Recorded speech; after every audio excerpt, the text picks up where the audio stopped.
What's up, everyone? Make sure you check out the West West Network website at westwestnet.com. Here you can find amazing independent podcasts based in Aotearoa, covering everything from pop culture to mental health. Also, if you enjoy our content and want to support us, please consider clicking on the support button on the homepage of the website. We appreciate your patronage and look forward to delivering more thought-provoking and quality conversations.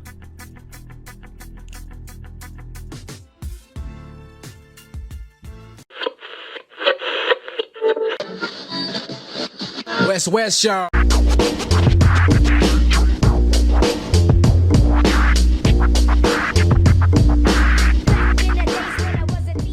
Testing 1 2. Oh wow, yes. Yeah. So that's what it sounds like when you. Hey, this is what it sounds like in your ears when the headphones actually work. Oh really? No, because I use this amp Oh okay. headphone amp. If you get an headphone amp, Yeah. that That sound. Yeah. you just turn it up. Yeah. Oh okay. He likes to use. He has the headphones on so he can hear himself. Yeah. But I'm normally just no ears or no sort of freestyling it. So but yeah no. No, it's because I heard Joe Rogan talk about how like he likes having the earphones because it helps him concentrate what the guest is talking. It helps him listen, So yeah, I think because sometimes like the guest, he has a guest. I've seen him with a guest that takes it off. It's annoying. Like, More of a natural way of speaking. Yeah. We're not really used to speaking with headphones on, but yeah. Yeah, exactly. Because it's loud. And it's like, but how are you guys finding it? Like, because now you got earphones now with your new studio up there. Oh yeah, the upgrade. Yeah, the upgrade, it's we've gone from I guess intermediate level podcaster sort of things. I mean again, it's sort of all Pat uses the different tools that he sort of has access to, and he's able to just like yourself, just have good quality sound, and that's very important because nothing worse than listening to a podcast and it's you have background noise, and because it distracts you from what people are talking about, and it can detract from whatever the message is. But we try and utilize the technology that we do have, but definitely nothing compared to this. But again, I mean we've been doing our podcast for a while now, and we've been wanting to sort of upgrade to sort of better equipment or more specialized equipment, but hasn't quite happened yet. But I guess we're still chugged along with the various episodes we've had, so enough I guess for people to listen. Yeah, it's like once you get into better quality sound, you can't go back for some reason, and then it makes your old stuff when you listen to it, when it's like our old stuff like back 2 years ago, Yes. like we're using less quality mics than these ones. Oh, okay. Yes. And it was like you can tell there's a big difference, like with the background noise, because those mics capture everything around the space, whereas these ones just capture right in front. Yep. And it doesn't capture anything at the back of you and stuff like that. So yeah, it makes a big difference, and like you can't even go back. It's funny because when we do our online ones, Yes. you're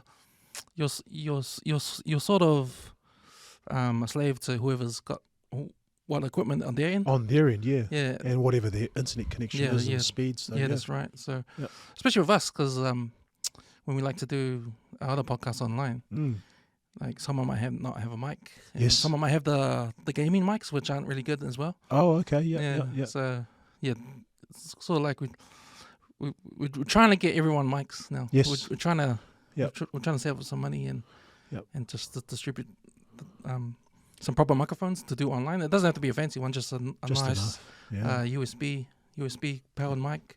What's the system you use? I remember when we did our over the internet one before. Well, remind me, what was that one that we used? What's the system? So that's called Riverside. Riverside, yeah. Yeah, Riverside. Okay. So that one, it records locally. Records locally on their device. Yeah, on their device. Yep. And then the files are sent to the person that's producing the podcast. So, yes. So like how you jumped on, I sent you the link. Yes. To jump on that software. Yep. So you jump on the software and so when you're doing a podcast live on Riverside, it's like a Zoom call. It's basically like a Zoom call, but it's actually getting recorded on your end. Yes. On your device. Yeah. So there's no like buffering. Yep. It may buffer during the call. Yes. But it's not gonna. Comes out so much clearer. Yeah, that's right. When you have the final product. So. Yeah, that's right. Yeah. So the downfall of that is that again, if someone has bad internet or doesn't have good microphone, you're gonna have to do a lot of time editing, to get everything the same. Makes your life a bit harder. Yeah, definitely. Yeah, especially when everyone's files come separately. Yep. So it's easy to put it all at once. Yep. But then someone might have different quality. Just and you got to fix it up. Or if someone drops off. Yes. you don't know where their place is when they drop back in, Oh, okay. Yep. and you lose their place. So you got to figure out where that was and move it. Yep. So yeah, that's a bit hard. Tricks of the trade, bro. Tricks of the trade that maybe our audiences don't always appreciate. Because again, when I just came in here and all the setup that you do to get a quality product out. And again, audio is very important, but yeah, there's a lot of work. But like I remember you saying before, just in comparison to how when you first started having to edit the podcast, the different podcasts you guys were doing, now it's a bit smoother because I guess you've sort of you get into a groove and you sort of know what to do. But then the use of better technology allows you to do it, right? Yeah, and it's still like a chance to expand. I mean, to grow with the technology too, because we're on YouTube now. We're doing our video recording. Yes. Like the next step is because I have to edit the video too. Yes. And because we're using two separate cameras, I got to put that together in one and flick between the cameras. Yep. Whoever's going to talk. Yes. So got to get just the timing right, and that's still a process of going through all the footage, right? And well, what I have to do, like, because there's two ways I can do it. I can get the audio from the mics, yes, and then match it up with the two videos, yes, and delete the audio from the video, yes, and use the microphone audio. Yep. And if it's one file, it will take longer because you got to wait till someone talks and then you switch. Yeah. Switch cameras because you don't know when they're going to talk. Yeah. Because it's one whole line. And you try to capture those reactions as well. If they sort of something comes out and you're like, oh yeah. Oh.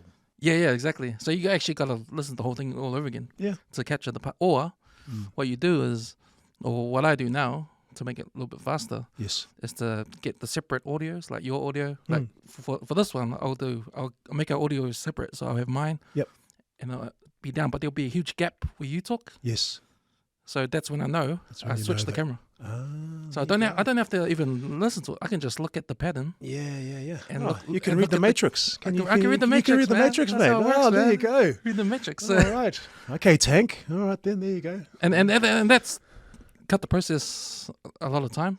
Like it's maybe taking half the amount of time now. So I guess the next step after that will be doing it on the fly. Like getting something means you don't have to get another person and to press the button to switch cameras live. Yes. While we're doing it. While you're doing it, eh? Don't have to. Yeah. But you can spend a lot of money like trying to make things faster. But I think that's the goal way. Like once you've perfected your process, there's a chance to make it faster next time, and then you do your research, see how much it's gonna cost and what you need, and just so I think that's a bit like the old Timcast IRL podcast where they have I've forgotten her name unfortunately. There's the lady in the corner who basically pushes buttons, and I guess that because it's a live stream, and so it sort of changes angles and all that sort of stuff when they're talking to different people. So it's a bit like in a Zoom meeting when I guess it detects your voice and then it goes to your camera. Yeah, it's the sort of thing, right? So it's getting when someone says something, that's the cue to then transfer over to the because the box lights up. The box lights up. Yeah. And then you forget to mute your camera and you say something stupid and Oh well, you can set Zoom to switch cameras. When someone talks, I think so. Yeah, the whole screen just that person. I'd assume that's maybe the default setting. Yeah, because I was doing a bit of a training yesterday on Zoom and connection wasn't great, and then we sorted that out. But then actually the connection wasn't great, so we had to sort of like we're all in video, and then we sort of had to turn off our videos and mute ourselves just so that the host could actually get the information across, and because you were sharing the screen and all that sort of stuff. So again, you can utilize the technology, but it's always nice to have people's faces looking at you, I guess, so you can see their reactions. Because to be honest, I turned my camera off. Yeah. I had pants on. Yeah. I did have pants on for most of it, but there we go. There's one reason why I appreciate your guys' podcast, the NATIVE Overstayers, because you guys do it live with your guests in studio. Yeah. And to me, that's a lot better way to have a conversation with the guests. See a lot of podcasts you've seen with guests online.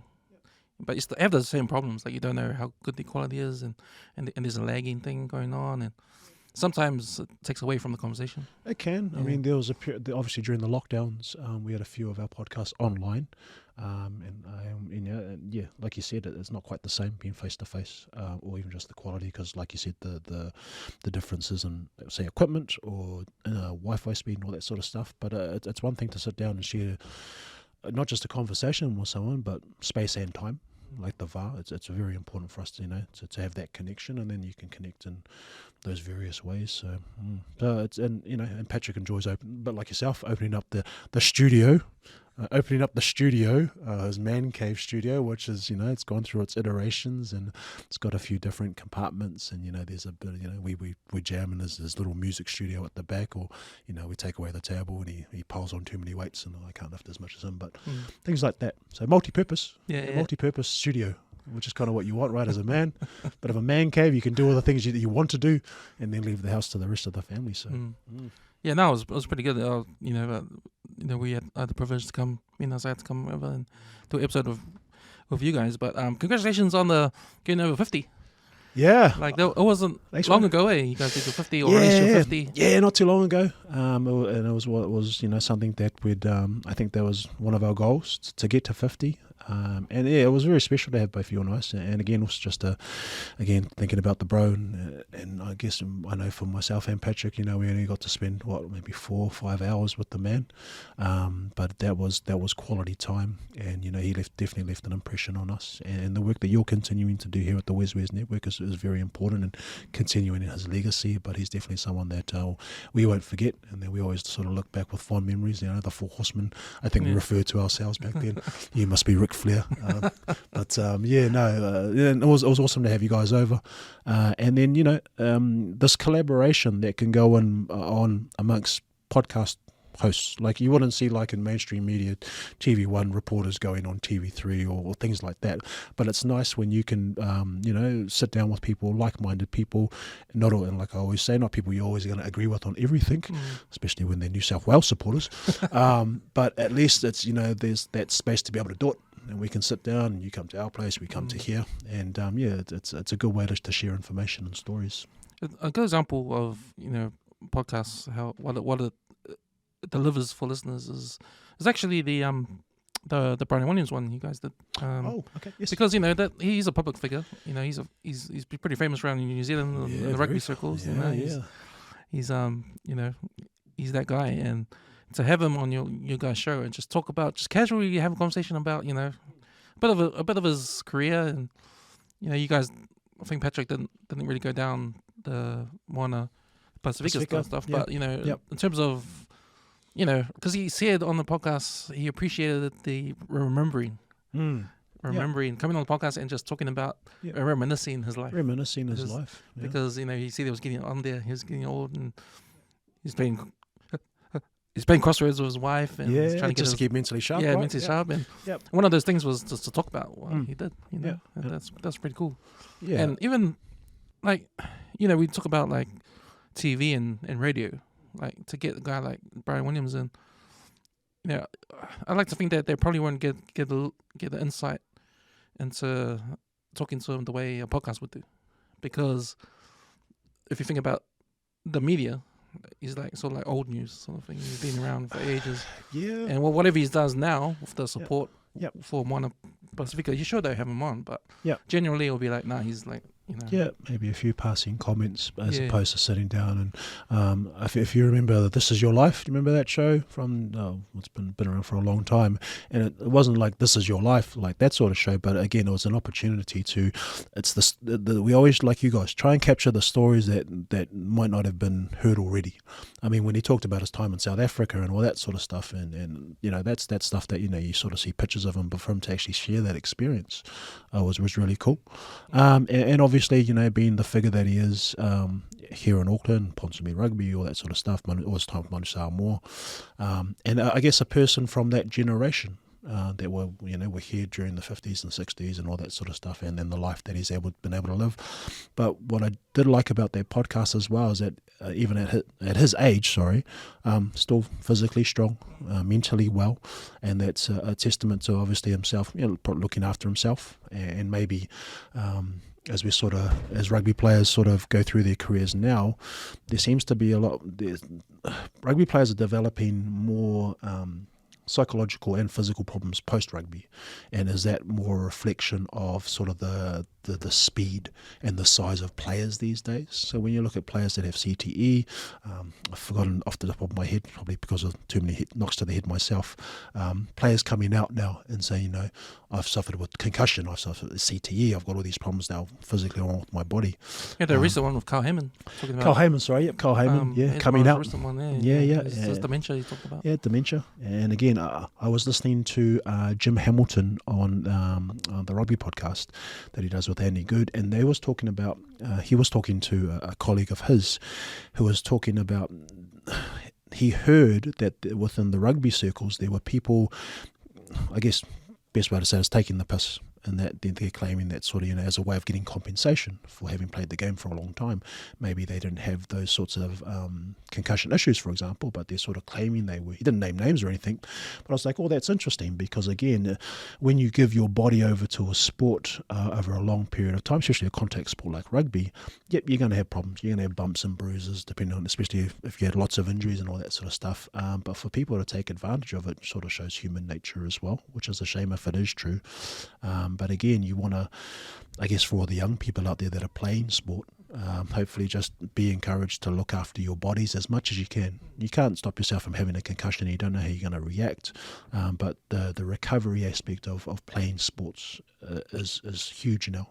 It's very, very important for people to think about. So, especially with the like you said, with looking after your body, the rules have changed to accommodate, like the safety in the game. Like they changed the rules for that. I remember like there was a thing on the paper about the lack of numbers now in club rugby. Yep. Especially with the kids, and parents are scared their kids are going to get hurt. Well, you get all these all these white kids like Yep. leaving the sport to play soccer because they're up against these Polynesian boys that are like, oh yes, look like. They look like 21-year-olds in a 12-year-old body. Some of them are, unfortunately. It depends on what score they go to and what the grade is. But yeah, no, I mean, I think, again, genetically, Pacifica kids, have that physical advantage. And I think that's why now when you look at, Ireland are here, right? Ireland done pretty well the last couple of seasons, good coaching. I think when the advent of proper strength and conditioning to sort of redress that imbalance between physical size between, say, some of the Northern Hemisphere teams and maybe some of the Southern Hemisphere teams, means it's a lot more even, and that's why you see those close contests. And I guess that's hopefully what we'll see. When's the next test? Next week? The Saturday. The Saturday. Oh, yeah. There you go. So yeah, depending on who hasn't got COVID yet, but yeah, pretty much. I think that's where you've the days of just the Journal Lomus, although he was a bit of a freak.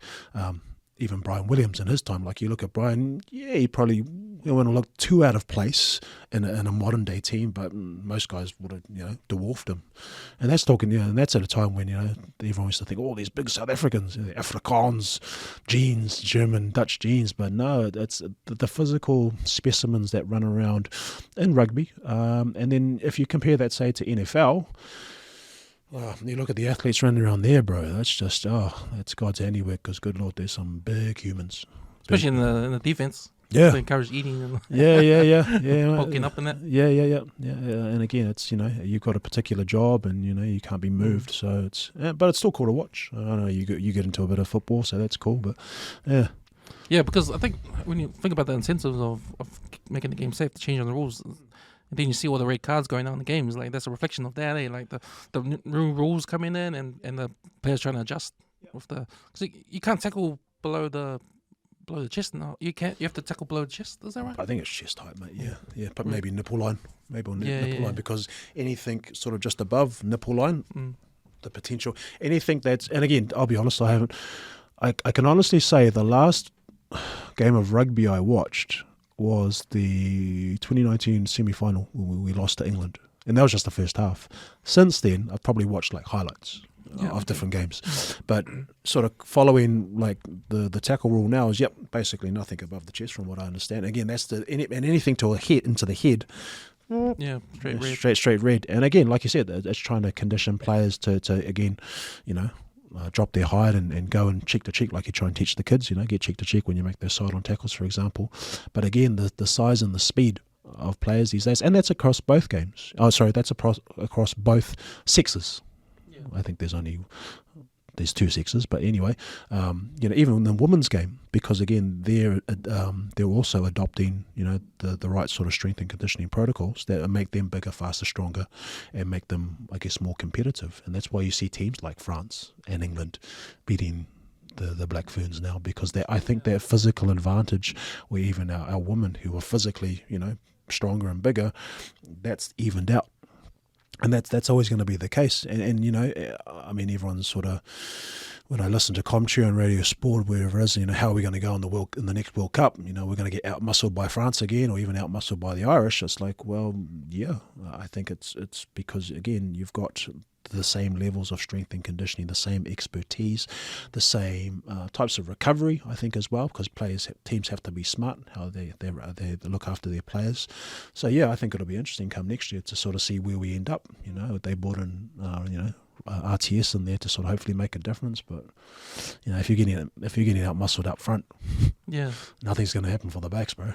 So you reckon the strength and conditioning, they start that early now up north, so they get to that same level? Yeah. The funny thing was, when I was playing in London, when I was and that was 2009, and again not a super high level, but the emphasis was more on was around weight training.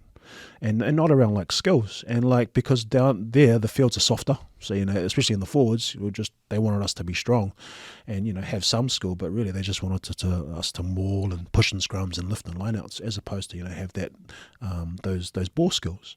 And so I think that's something that's always sort of been in the English game, in the Northern Hemisphere game. But I think if you look at a team like France, they're kind of like the full package. Even Irish are the same, but the French, this resurgence in French rugby, and they've got all these different players, but they're big, they're strong, but they're skilled. And I think that's the evolution now. Once upon a time, it was, say, for Northern Hemispheres, that emphasis on forward play. You got to be able to push in scrums and win lineouts and stuff like that. And then combining that with what's the word they use, flair of the Southern Hemisphere teams, and you put that together, you get teams like France, like South Africa kind of were in that last World Cup. And again, for us here in New Zealand, where rugby's still our number one sport, people are like going, oh man, are we ever going to sort of reach those heights again? I don't know. I guess we'll find out with this first test match coming up.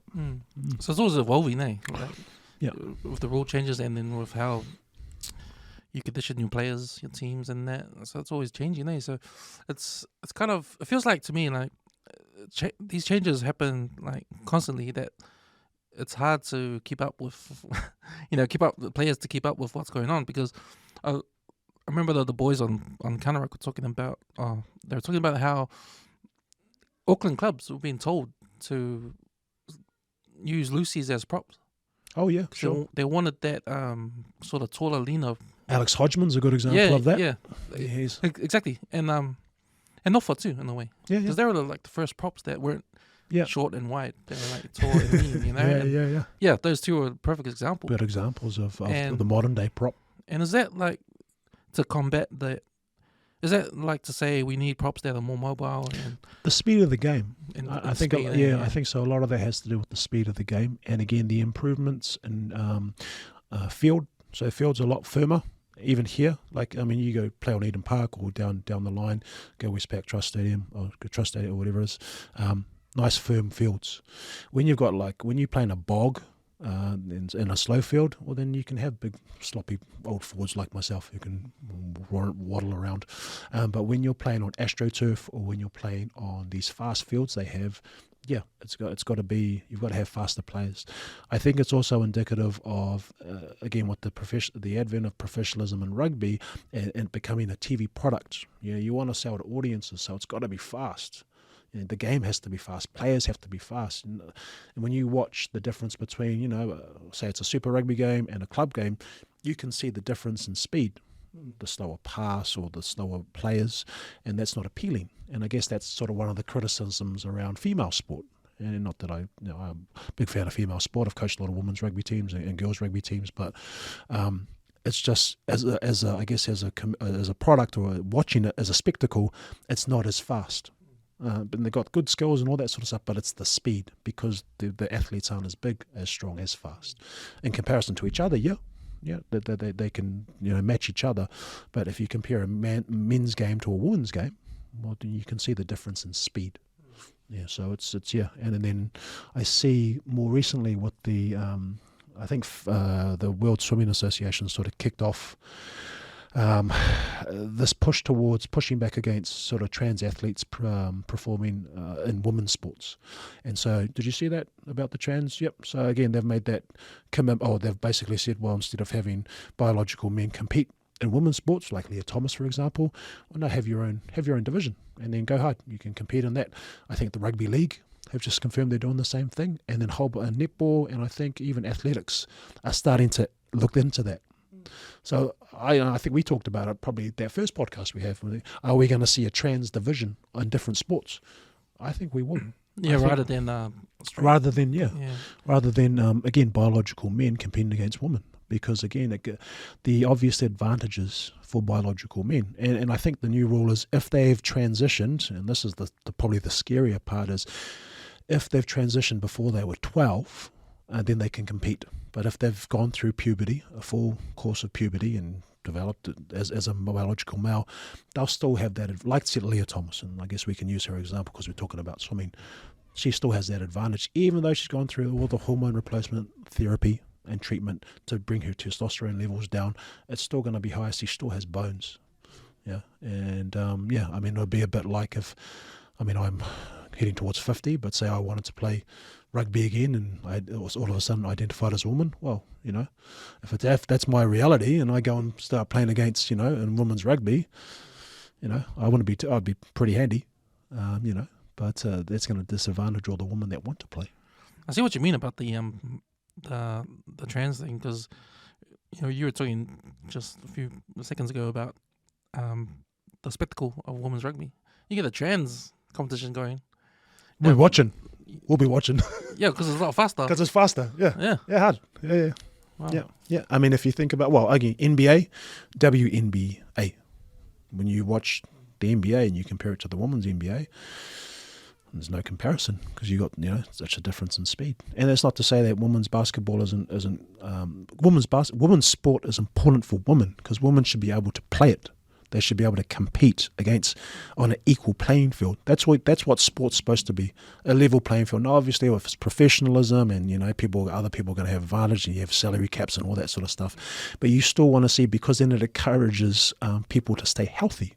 And for those people that one day watch, oh, I want to be a black fern, or I want to be, you know, whatever it is, it still gives them that incentive to keep playing sport, to attain that level, to reach that level, so that they can, you know, fulfill a dream or whatever it is. So you want women's sport, but it needs to be protected. It needs to be protected so that women can keep playing, and have, you know, if you're going to have if you're going to have enough players, and it's a bit tricky in team sports, right? Because, you know, are you going to have enough players to have a trans, I don't know, Super Rugby competition? Maybe with the way they're going, sexualizing children and bringing all that content into schools, maybe, because enough people will transition early enough. But what do you think? Yeah, I think that's the only way they do that. But man, that's scary in itself. Like doing that in schools, like if they encourage under 12s, so choose now, because after you're 12, then it's too late. Yeah, your options go down. Yeah. If you're encouraging, and again, that's I guess where the sort of the backlash over the last probably year and a bit has come, where people are pulling their kids out of school and saying, you know, I don't want my child to be exposed. If anyone's going to teach them about sex, that's going to be me. Okay, and like for myself, I mean, my oldest boy was at Gyra Christian School, and I pulled him out, and we've been in homeschool for the last 6 months. Oh yeah. And so that, you know, that's been it's basically was it around the transition stuff too. Yeah, a little bit. Yeah, I mean, well, the good thing was, I mean, Gyra as a school and the principal there, beautiful woman, Sandra Bosman. We had some really good cordial last year conversations, and I kind of. She was aware of it, but I brought it more to her attention about the Ministry of Health changes in terms of the relationships and sexual education, a framework that had come down, and then also Te Hurihanga Nui, which is the stuff around, you know, critical race theory and stuff. And I just said, look, what are your thoughts on this? How's this going to be applied at Gyra? Because, you know, my boys come into the school, you know, and obviously there's other parents that are concerned. What are you going to do? And I mean, it's not, and because they're a special character school and they're a Christian school, they haven't adopted those frameworks. because they don't have to. It's a bit like Bethlehem College right now in the media about, sort of standing up for marriage and all that sort of stuff. But again, I think even around the world, you've seen parents pull their kids out of mainstream schools because they don't want them to be sexual, or they don't want them to be exposed to sex earlier than they should be. Because when you sexualize children or even put ideas in their head, well, they're obviously going to run with it a lot of the time, right? And a lot of the offenders that I've sat down with over the last couple of years, the ones that were child molesters, were rapists, and were very angry, tended to be the ones that were sexually abused at a young age, or were sexually active at a young age. And when you're sexually active at a young age, your potential for danger sort of goes up, because if you're out there putting yourself out there, there's predators and all that sort of stuff. You could become a teen parent, and that sort of leads to other problems. And that's not to say and I said it before, that's not to say that all people that are sexually molested or raped or abused in that way go on to become those things themselves, but it can still make them very angry and make them sort of commit crimes in other areas. Again, I think if we're talking about eventually I actually think there's an increase in the number of people identifying as trans. And even in my family, I've got a few of my families who I love very dearly, and even though I don't agree with their choices, they're adults. So I'm like, okay, yeah, fine, you're an adult, you've made your choice, cool. You live your life and go from there. But it's when you plant that seed in a child's head and you say, hey, today, I know when you're at home you're called Steve, but when you're at school you can be called Stevette or whatever you want to be called. And when you don't tell parents that, when you take away parents' agency and responsibility for their child, well then what does that sort of set you up for? Sort of what happens in sort of some socialist and communist countries, where you take away the power of parents and give it to the state or give it to the school. You're taking that power away, and it's dangerous because it's disintegrating families. And then next minute everyone's doing ram raids, and here we are. That's actually very scary. I never full of it like that. But especially what you said, like when the government takes away that power from parents, because when you're a kid, you're a kid. You're supposed to be doing what kids do. You don't even know what's out there in the world until you're old enough to go there and be independent. So yep. Yeah, I think that the big thing, and this is again around the relationships and sexual education framework that came out in 2020, it was again introducing sex at a younger age, but also just encouraging students to be allies of anyone that identifies as LGBTQ+, or whichever pronoun they go by. And that's fine. You can acknowledge you don't want to disrespect people, and you want people to develop in their own way. But it's dangerous, because when they're that young, they shouldn't really be learning about that stuff anyway. They should be just trying to focus on school. And I guess that's why they've had, I think in America recently, they had the Don't Say Gay bill, which was, I think, in Florida. There was one in Florida that Governor DeSantis sort of pushed back on, because he was like, it's not saying that you can't say that you're gay, but you shouldn't be sharing sexual information with children. Like, if we're at a stage now where that doesn't make sense to people, it's like, well, what are we talking about? If you sexualize children early, then there are going to be consequences, and again, that's not, and again, people do, if someone identifies as as transgender at a young age, you don't just go straight to hormone replacement theory and cutting off body parts. You want to heal the mind before you cut the body, because cutting the body that's serious long-term consequences.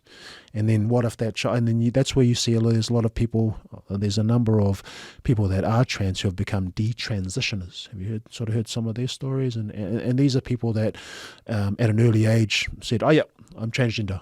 Okay. Parents said, okay, cool. Cut your boobs off, cut your penis off, whatever it is, and then you become whatever it is your truth is. And then in later life they realize, oh no, actually I wasn't. I didn't want to be that. I was going through a phase. So you almost want you want children to say, you want to acknowledge and show empathy, and show children that you understand that they're going through a tough time. And it's very hard, because even when we were teenagers, we wanted to grow up really fast. But take your time, because you might get through puberty and then become a teenager and then become an adult and realize, I actually wanted to be a boy, or I actually wanted to be a girl. I just had these. And then when you put those in, then when you encourage those ideas within in a society, it's going to increase the numbers. So I think in that regard, yeah, it can be quite dangerous. The other danger I automatically see might be a loophole for pedophiles too, that kind of thing, Add that to the equation and you're like, what the hell? Put it this way. I mean, we've got a lot of neutral toilets around. That was one thing that surprised me when I sort of came back, and I was like, we were at Hello Coconut. Was it Hello Coconut down in the bottom of the city restaurant, and it was all neutral toilets, so everyone could use them. I was like, oh, and then there was certain ladies. I was like, oh, am I lining up for the ladies? Oh no, this is the toilets. I was like, oh, okay. I was like, oh, all right. It's But they can't have the cubicles. Isn't that law? You got separate. You got your own cubicles, but everyone's sort of just standing there. Oh. And even like today, we were out at just past Glenora Bears. We go to Sumerco Park, which is the Harriers Athletics Club. Their toilets, they're neutral toilets. So what's the sign that they have in the front? It's both. Oh. it's male and female. Yeah. And so like my boy's like, oh, can I go into there? Because I see girls going in there. So I go pee in the bush, bro. Yeah. To go Māori styles and just go pee in the bush. So it's like, and that happens at schools, right? Where you have neutral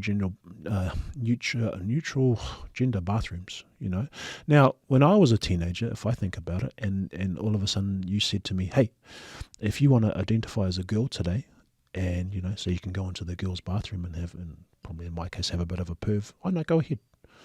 Is that possible? Is that plausible when you're talking about teenage boys who are full of hormones, young, dumb, and full of cum? And it's like, hey, is there the potential for danger? And there's been, I remember there was a story, I think it was California, there was a Asian spa. And one of the ladies, I think she was an African-American lady, she was complaining because there was a man in there that was in the women's changing rooms, butt naked, fully naked, standing there in front of her, I think, teenage daughter. And so it's like, okay, so you're going to basically, and she goes, well, this isn't right. Why is this man standing here? Well, because he identifies as a female. I don't want my daughter having to look at us because he's standing there. Super proud and stuff, maybe, I don't know. But again, those sorts of incidents, I think will become a lot more common. And whether that's at schools or whether it's in, public places, it's dangerous because, again, it just increases the potential for danger.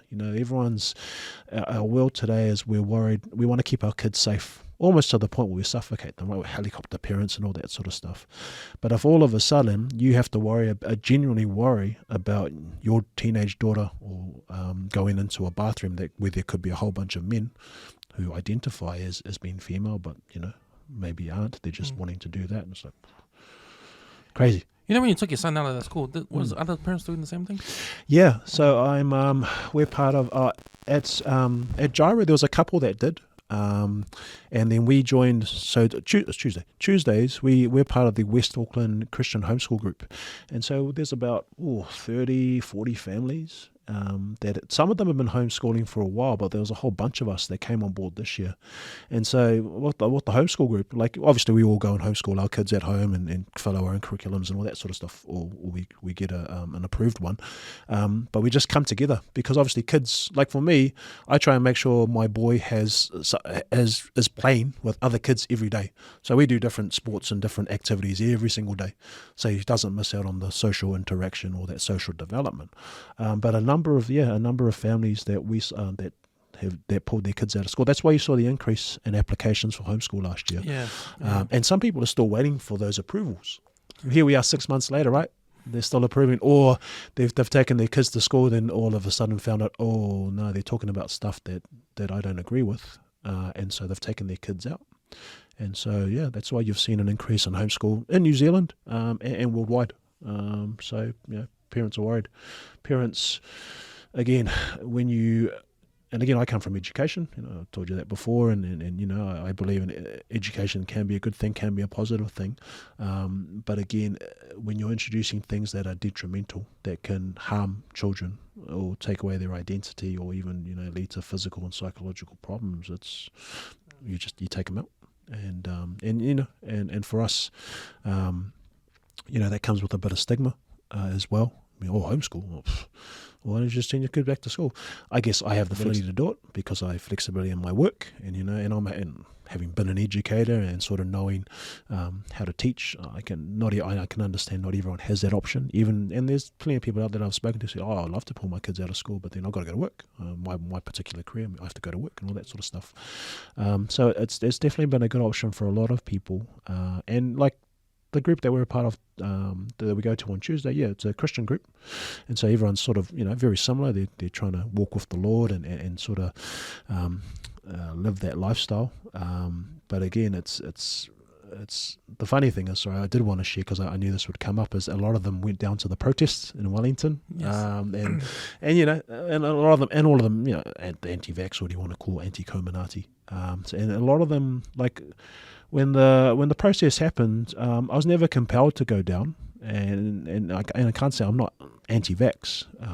If I was to say anything, I'd probably say I'm Comirnaty independent, in that sort of looking at the Comirnaty vaccine, the way it's rolled out, and Calm report and all that sort of stuff. I'd prefer, and we talked about this the first time we sat down, I'd prefer to wait and see what the consequences are, or how it's panned out. And here we are 2 years later.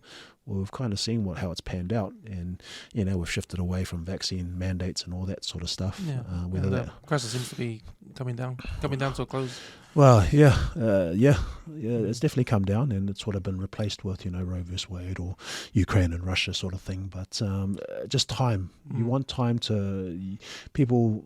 Not everyone had the luxury of time, either because they got mandated for work or for school, or just they wanted to go back to them, just wanted to have a normal life. And again, when you sort of, and not trying to go down any conspiracy theories or anything like that right now, but I just, people needed time to see how this is planned out. And that's not to disregard that we've had, I think as of today, 1,400 deaths due to COVID, or linked with COVID, and that's that has to be acknowledged. But again, a lot of people, you want to give people the choice.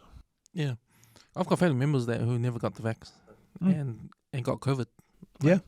Maybe a couple of months ago. And just had the same symptoms that people with vax got vax had, and just came through it. So you just wonder. People will wonder. People are making money. Well, Pfizer's definitely made a lot of money and all that sort of stuff. But it's but again, like we talked about that first time we sat and talked about this also, it was always just going to be a matter of time. And again, if people were willing to take the risk, I think is a good way of putting it. Take the risk, because it felt like it was over. The mandates were over after a certain amount of time. It wasn't even a long time.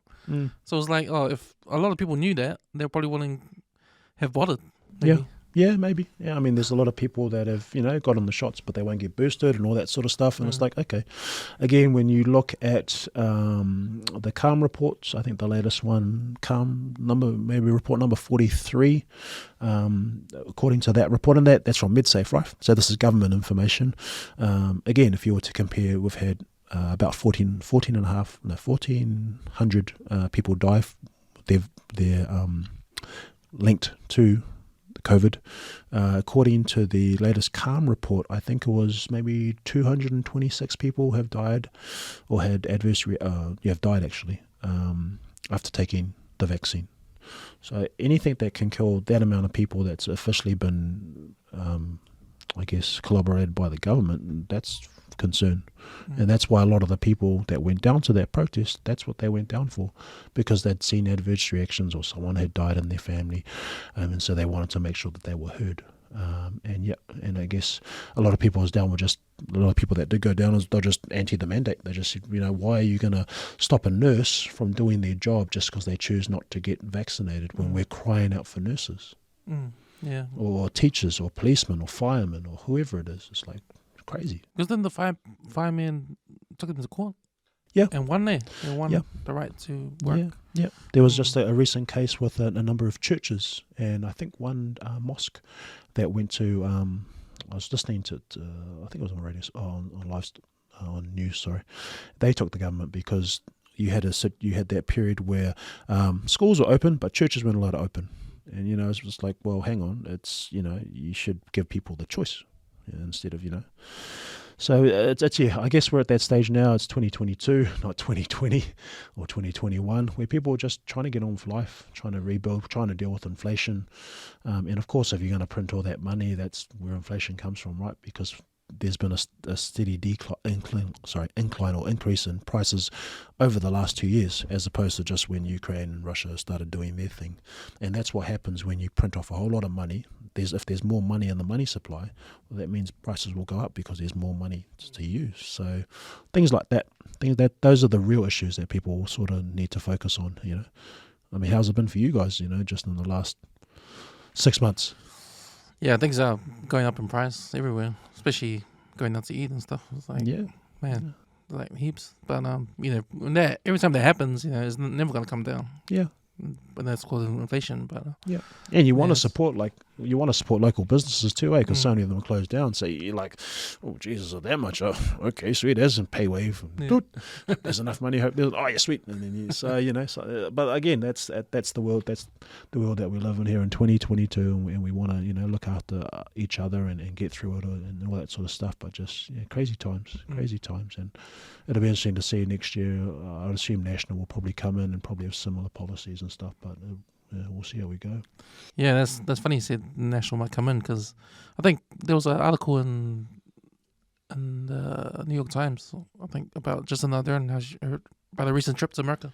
Oh, that speech that she gave where, we've done this, and this. Yeah, okay. Yeah. Well, the heading was like, she's an angel outside of New Zealand, but in New Zealand her light's coming down or something. Her light's fading away or something like that. Just look at child poverty, look at housing. Well, that's what they talked about on the paper. And if New York Times is going to write about that, like that guy who wrote the article probably researched what's going on down here. And he sort of talked about how they're not catering to the voters. About, what have they done recently? They've talked about the free waters. Oh, yes. That's a big one. Minister Mahuta, and hey, here's an idea. Let's give some money to your husband/cousin, and they can take that part, and then give some money to your sister, and then give some money to your nieces and nephews, sort of thing.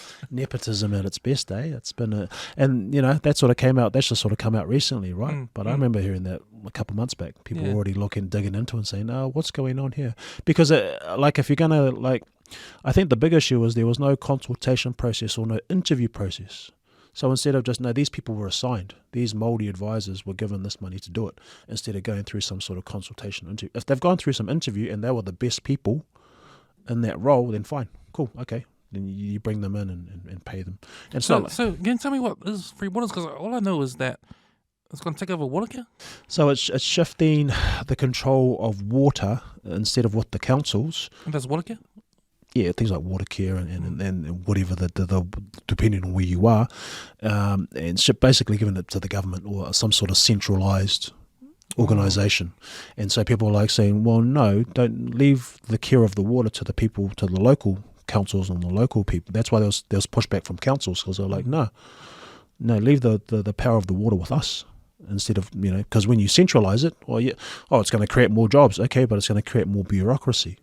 It's going to create all these problems in that way, and that's why people are like, oh, no. That's why there's people sort of protesting against it and all that sort of stuff.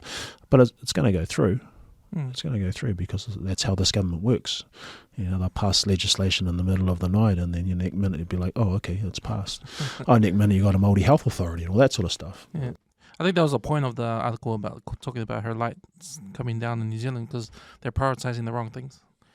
Everyone's worried about other stuff. Like, you should, prices gone up. Please fix the social problems we have at home. Exactly. And they're not even addressing any of those things. Especially the things that they campaigned on, right? Again, child poverty. There's so much of that goes on, and a lot of that still, again, and not just this current Labour government, but previous National and Labour governments. We have this disintegration of the family, and all of a sudden we're seeing the ramifications of that. I was having a conversation actually with a friend of mine, and I was like, sort of, why do you think New Zealand's sort of in the state it is right now in terms of all the social ills, the social problems? And I said, again, if you think back to sort of the 1960s, we had the advent of birth control. So women could take the pill and then be sexually promiscuous if they wanted to, for example. In the 70s, you had the domestic purposes benefit that came in, which, like we talked about last time, that incentivized basically fatherless homes.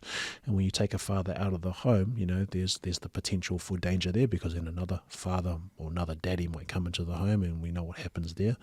And you sort of go through the 80s and 90s, you look into when they brought in the anti-smacking bill.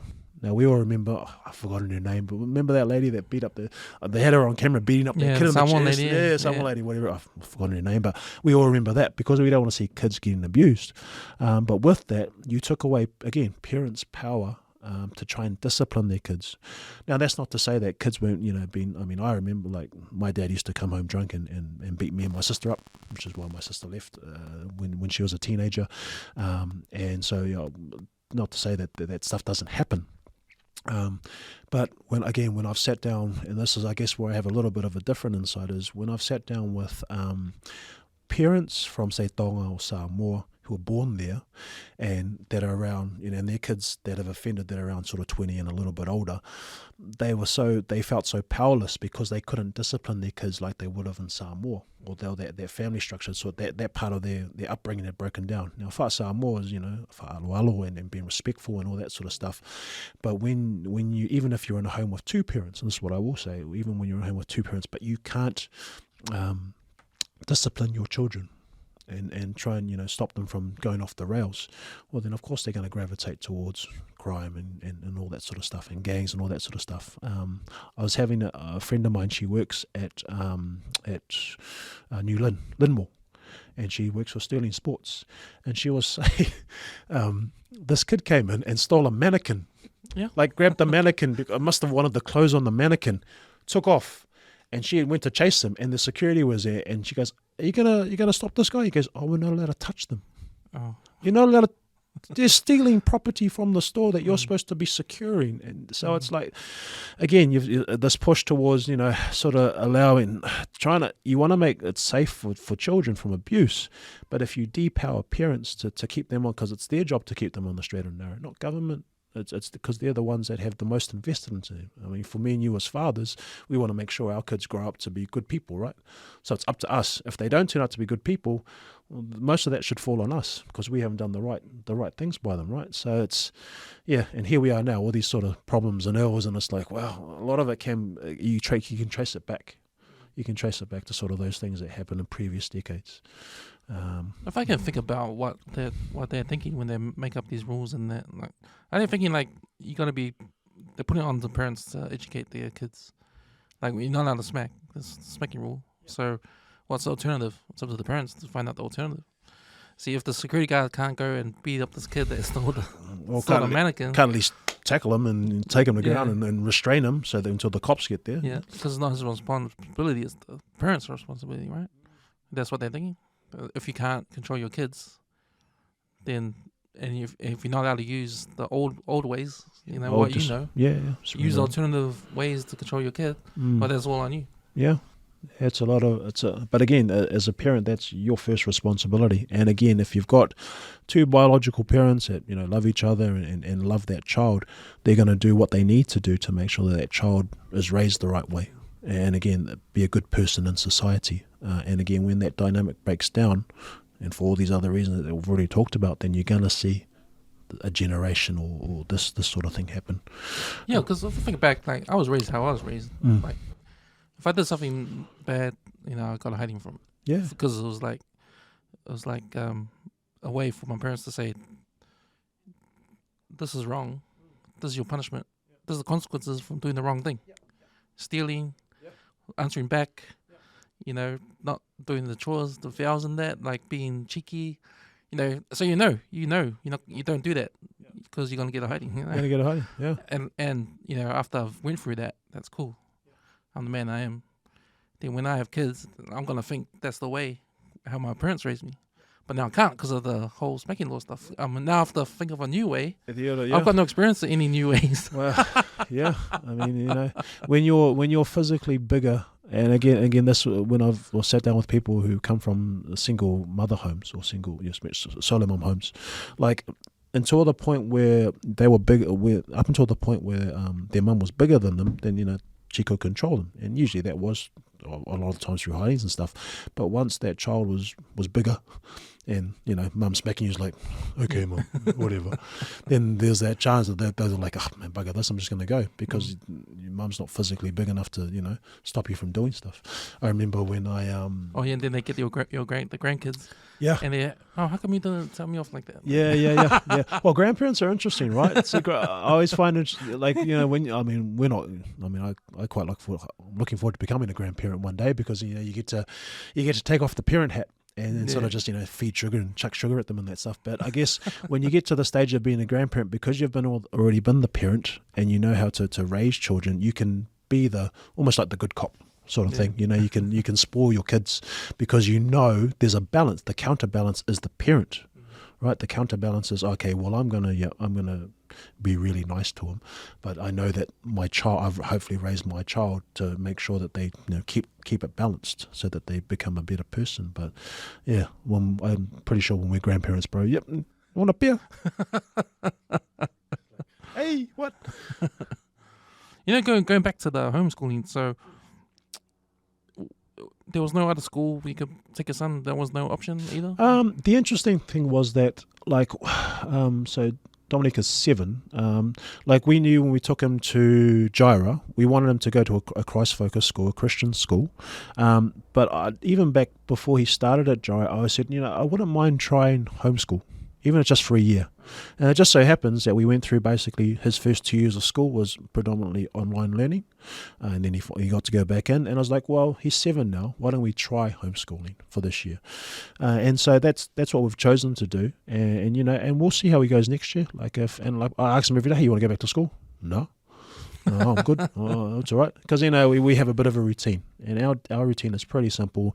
As long as he gets a good night of sleep, he wakes up, we do a bit of devotion, do a bit of schoolwork. We then go, prepare his grandparents. We look after them. So whether it's preparing their meals, doing for ours, and then we might do a little bit in the afternoon, and then the rest, or go and do games. And then that's kind of our day. So it's not like you have to replicate school, as in they need 8 hours of learning or 6 hours of learning and an hour for lunch. No, we have school revolve around his life, not life revolve around school.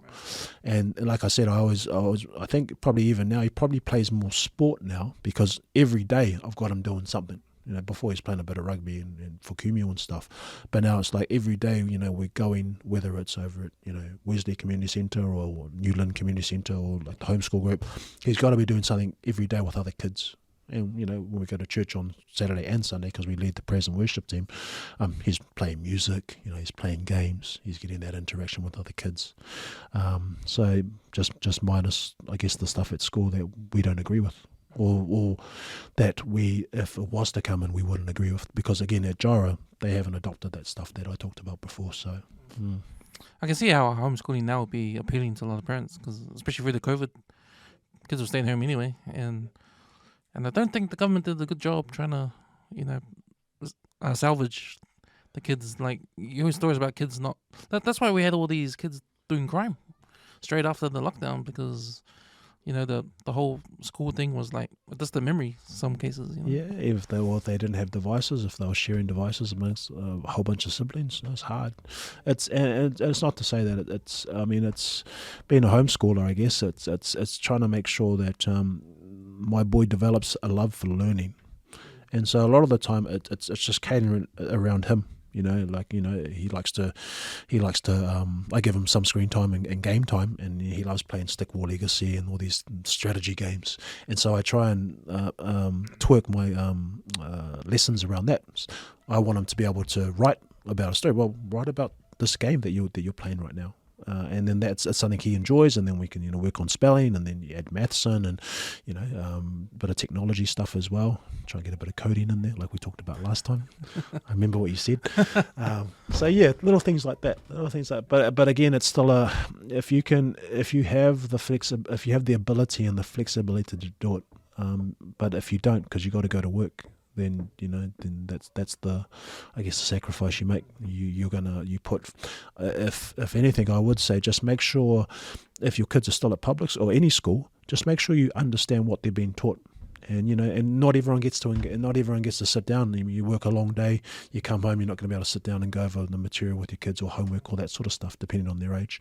But really, when it comes to that's why parent-teacher interviews are very important. Because, you don't just want to go along and say, oh, your son's the best, he does this, and this really well. No, you actually want to say, well, where are the gaps, so that we can find ways to fill it? Or what are you actually teaching them? And I guess that's the concern that a lot of, homeschoolers had or have, and that's why they take the responsibility of being their child's first educator or primary educator. And then, a lot of the homeschoolers I have met, a lot of them homeschooled their kids for a period of time or pretty much up into high school. And then they asked their child, do you want to go do a year of high school? And they said, oh, yeah, cool. And they've gone and done a year of high school. And then they've been able to then go on if there was university or whatever it is. Because there are equivalent curriculums that you can do that allow you to go into then, say, NCA level, year 12, sixth form. So you can. There are different. There's ACE and a whole bunch of other ones that you can do, especially as they get a bit older. Like my boy's only 7, so like a lot of the stuff that we learn, it's not as stringent as say a year 11, 12, 13, where you have to get certain qualifications so you can then bridge into university study or whatever it is. So there's pathways. You just have to be made aware, or you have to look into them yourself, and then also make sure that you're on top of your curriculum that you deliver. So, because you can have breaks and all that sort of stuff, but for us we have a routine. And again, like I said, it's not like we're doing school, we're mimicking school, but we're still trying to tick boxes every day. Do some maths, do some reading, do some spelling, speak a bit of te reo, speak a bit of Samoan. We'll learn another language, do a bit of drumming, then go play with your mates. And once you've done all that, well, then we're going to go play with your mates and have some fun. So that's kind of how our day works out too. There's I thought homeschooling was just primary school, but you can go all the way up to you can go simple. You can go all the way to simple. Wow. Some of the, like I said, some of the mums in the group that we're a part of, they went through the whole thing, homeschool, and some of them went to university, and some of them just went and worked or started families. So no, it can right up. Like there are qualifications that can bridge you straight into university as well. But I think, like a lot of the parents that I've spoken to, they said, oh, no, let them have a chance to go into a high school and do a year. And some of them, they've gone into high schools and, they're ducks and top students because they've really been able to hone in on what that particular, what their child really excels at and foster that, but then try and pick the gaps. And that's the advice I got. And I think about it, I'm like, yeah, well, of course, because if you can identify the gaps, then you can fill them so that as they progress through their education, there's less gaps or less problems for them, and that develops their confidence, and then they excel in other things. So, wow, I wish we had homeschool when I was going. Yeah. Probably would have just stayed home and watched VHS tapes all day. Nah, but my parents would be working like they took shifts. Yeah, so and that's probably want to work.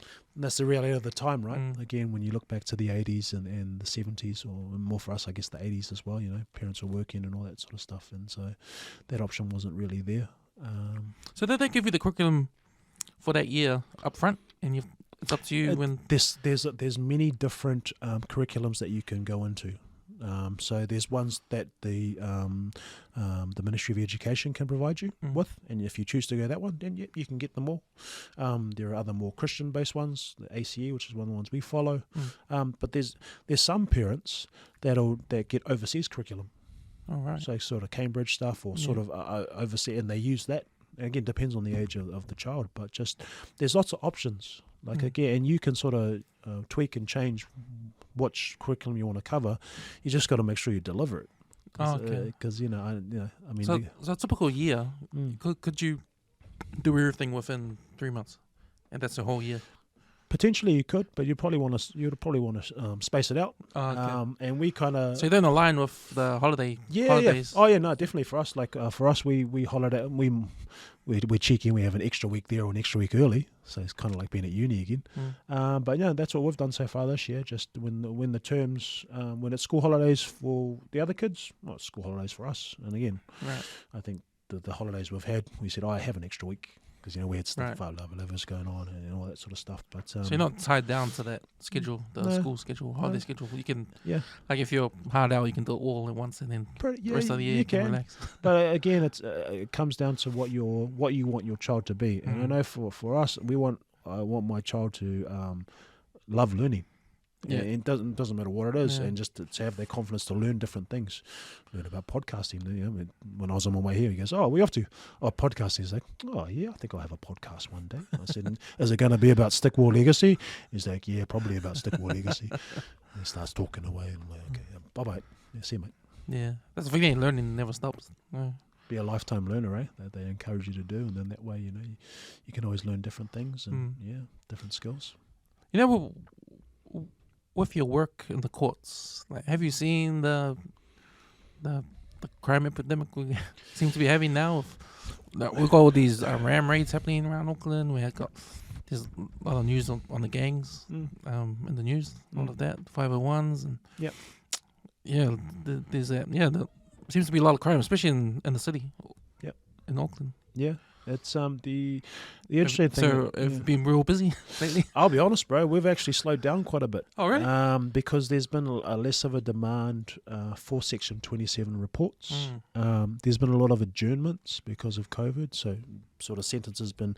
So people are spending way more time in remand and waiting for their sentencing. Right. So I'll be honest, we haven't been as busy as we have been in previous years. To the point where even my sister, like, she's gone back to practicing as a family lawyer, and I do a bit of work in the community, as well as I work for this community social enterprise called Sustain Enable. So I'm a greenie now.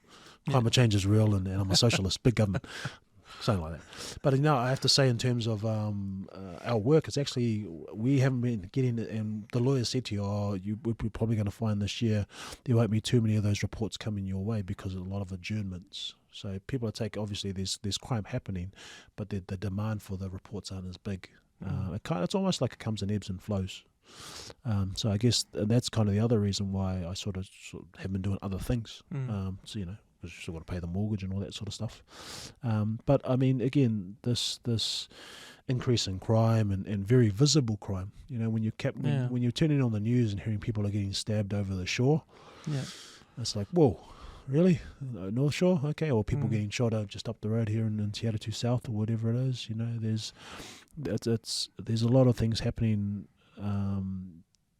There's a lot of things that need to be fixed, obviously, in our society, and again, a lot of that comes down to sort of the other stuff that we've already talked about, and it starts in the home, because I guess in terms of, like, even if you think about the ram raids and stuff, like, I think the influence of, I don't know if those ram raids were like a TikTok challenge, like you watch TikTok, mate. Were they having were they saying, hey, there's a new TikTok challenges, see how many places you can ram raid? Yeah. Oh, okay, sweet.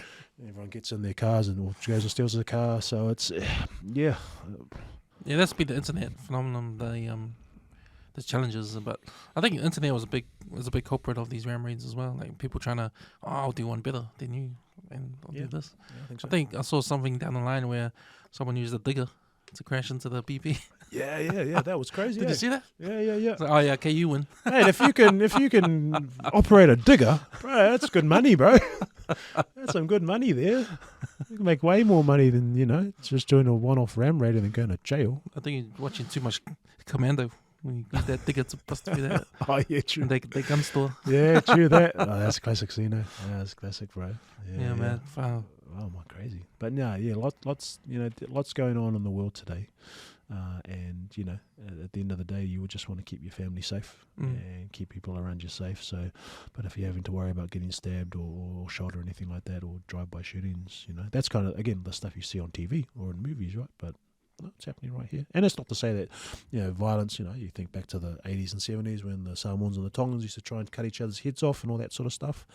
Sort of always been there, but now, I guess, like you said, with the advent of social media, people see it and then they want to copy it. They want to mimic it. And again, when you plant seeds and when people see stuff, oh, okay, I could do that. Oh, bro, we could do that. Yeah, let's go do it. And they end up doing it. And next minute, here we are. Crazy. I just finished reading Alan Duff's book. Oh. It took me ages to read it. Sonny Bill's book or no? No, he read the 4 a day. I listened to Sonny Bill Williams' book. was interesting. Oh, cool. Yeah. Yeah, have you read it? I haven't, no. Yeah. In fact, I just learnt about it today. So Okay. I was just thinking of you. I was like, oh, Alan, oh, yeah, I might have to give a squiz and it'd be good. Yeah, it took me ages to read the book, but I finally got down to it. Read the last 3 chapters. That's all I had to. Nice. So there was a big gap. I think I started reading it when you were here first time. Oh, that's right. I remember now. So you showed how much reading I do. I'm like, oh. But there's a chapter on welfare, right? Yes. And that was interesting because he talked about that is probably the number one reason why New Zealand society has problems with poverty. Welfare dependency. Yeah, that welfare dependency is a big one there. It's created intergenerational poverty, especially amongst Māori. And again, we talked about it last time. It's parallel with African Americans in terms of the Great Society, LBJ, fatherless homes, all that sort of stuff. So it's that flow and effect that you're seeing now, because when families are broken, all those people, when you become, I guess, again dependent on welfare, there's a good chance you won't respect stuff. And I remember growing up, we lived in a state house, and my dad was on the benefit for a while, in between working and all that sort of stuff. But I guess I never I was like, oh, okay. But I guess because he'd encouraged me on, go to school and pursue your dreams, whatever it is. That was the thing. Okay, even though I can see that it could be quite easy just to get on a benefit and get paid money to do nothing. Well, actually, no. There's an opportunity here to go further, to get overseas or to go see the world. And I guess depending on the household or the family or whatever it is, those that found solace, I guess, in social on welfare dependency, stayed on welfare, and those that said, nah, I want something else or I want to do something more with my life, did something with their lives. And so, but yeah, pretty interesting read. Yeah, because how do you get to that point where you say to yourself, there's better things in this? It's easy to just sleep in, and just But it was interesting because he gave an example of England. There's in Birmingham. Have you been to Birmingham? Yeah, like that's like a lot of unemployed people there. Nothing. Yeah. There's aspects of that place that Birmingham. Yep. Yeah, so they've got a big problem of people on welfare. Yep. And they're just there on welfare. They don't want to do anything else. Do they break down the demographics? So when they say that there's lots of people on welfare, are these people that have migrated there, or are they people that are born there, or English? No, he just mentioned Birmingham, and there's a documentary on YouTube you can watch. I think it's called On the Dole or something. Yeah. And so it was interesting they put that up because it sort of takes your mind away that there's a problem everywhere in the world. It's a worldwide problem. Yeah, it's a worldwide problem. Anywhere, most Western countries where, and again, that's sort of, I guess, more Commonwealth countries where you have high welfare dependence, then you're going to see, especially for, I guess, indigenous populations, that seems very prevalent. But yeah, it'll be interesting to sort of have a look at, like in places like Birmingham, because obviously you have if the people there that are on social welfare tend to come from migrant populations, which is kind of paralleled here, right? Like with more Māori, it'll be interesting to sort of make that comparison. But it sounds like it probably is. I don't know. But that's not to say that probably white people don't go on welfare as well, because they do. Because again, it really comes down to the morals and values within your household. If you're in a household where it's like, well, you can just get money for nothing. You can become a teenage mum, or you can do this or that, and then just be on welfare for the rest of your life. Well, that's enough for some people, but for others, it's like no. Probably for the bulk of people, it's like, oh no. If I'm just relying on this handout, I can't do this. You have a very finite or very limited lifestyle you can live. If you go out there and then, pursue a career or whatever it is, or try and do something in the community, you're going to get more value out of that. So you brought up a town in Fiordland. Oh, yeah. There's a town with, like, there's 90% of the people there on social welfare. Yeah. Is that because there isn't any sort of employment, like big meatworks or anything like that around the town? Is that no, he didn't say.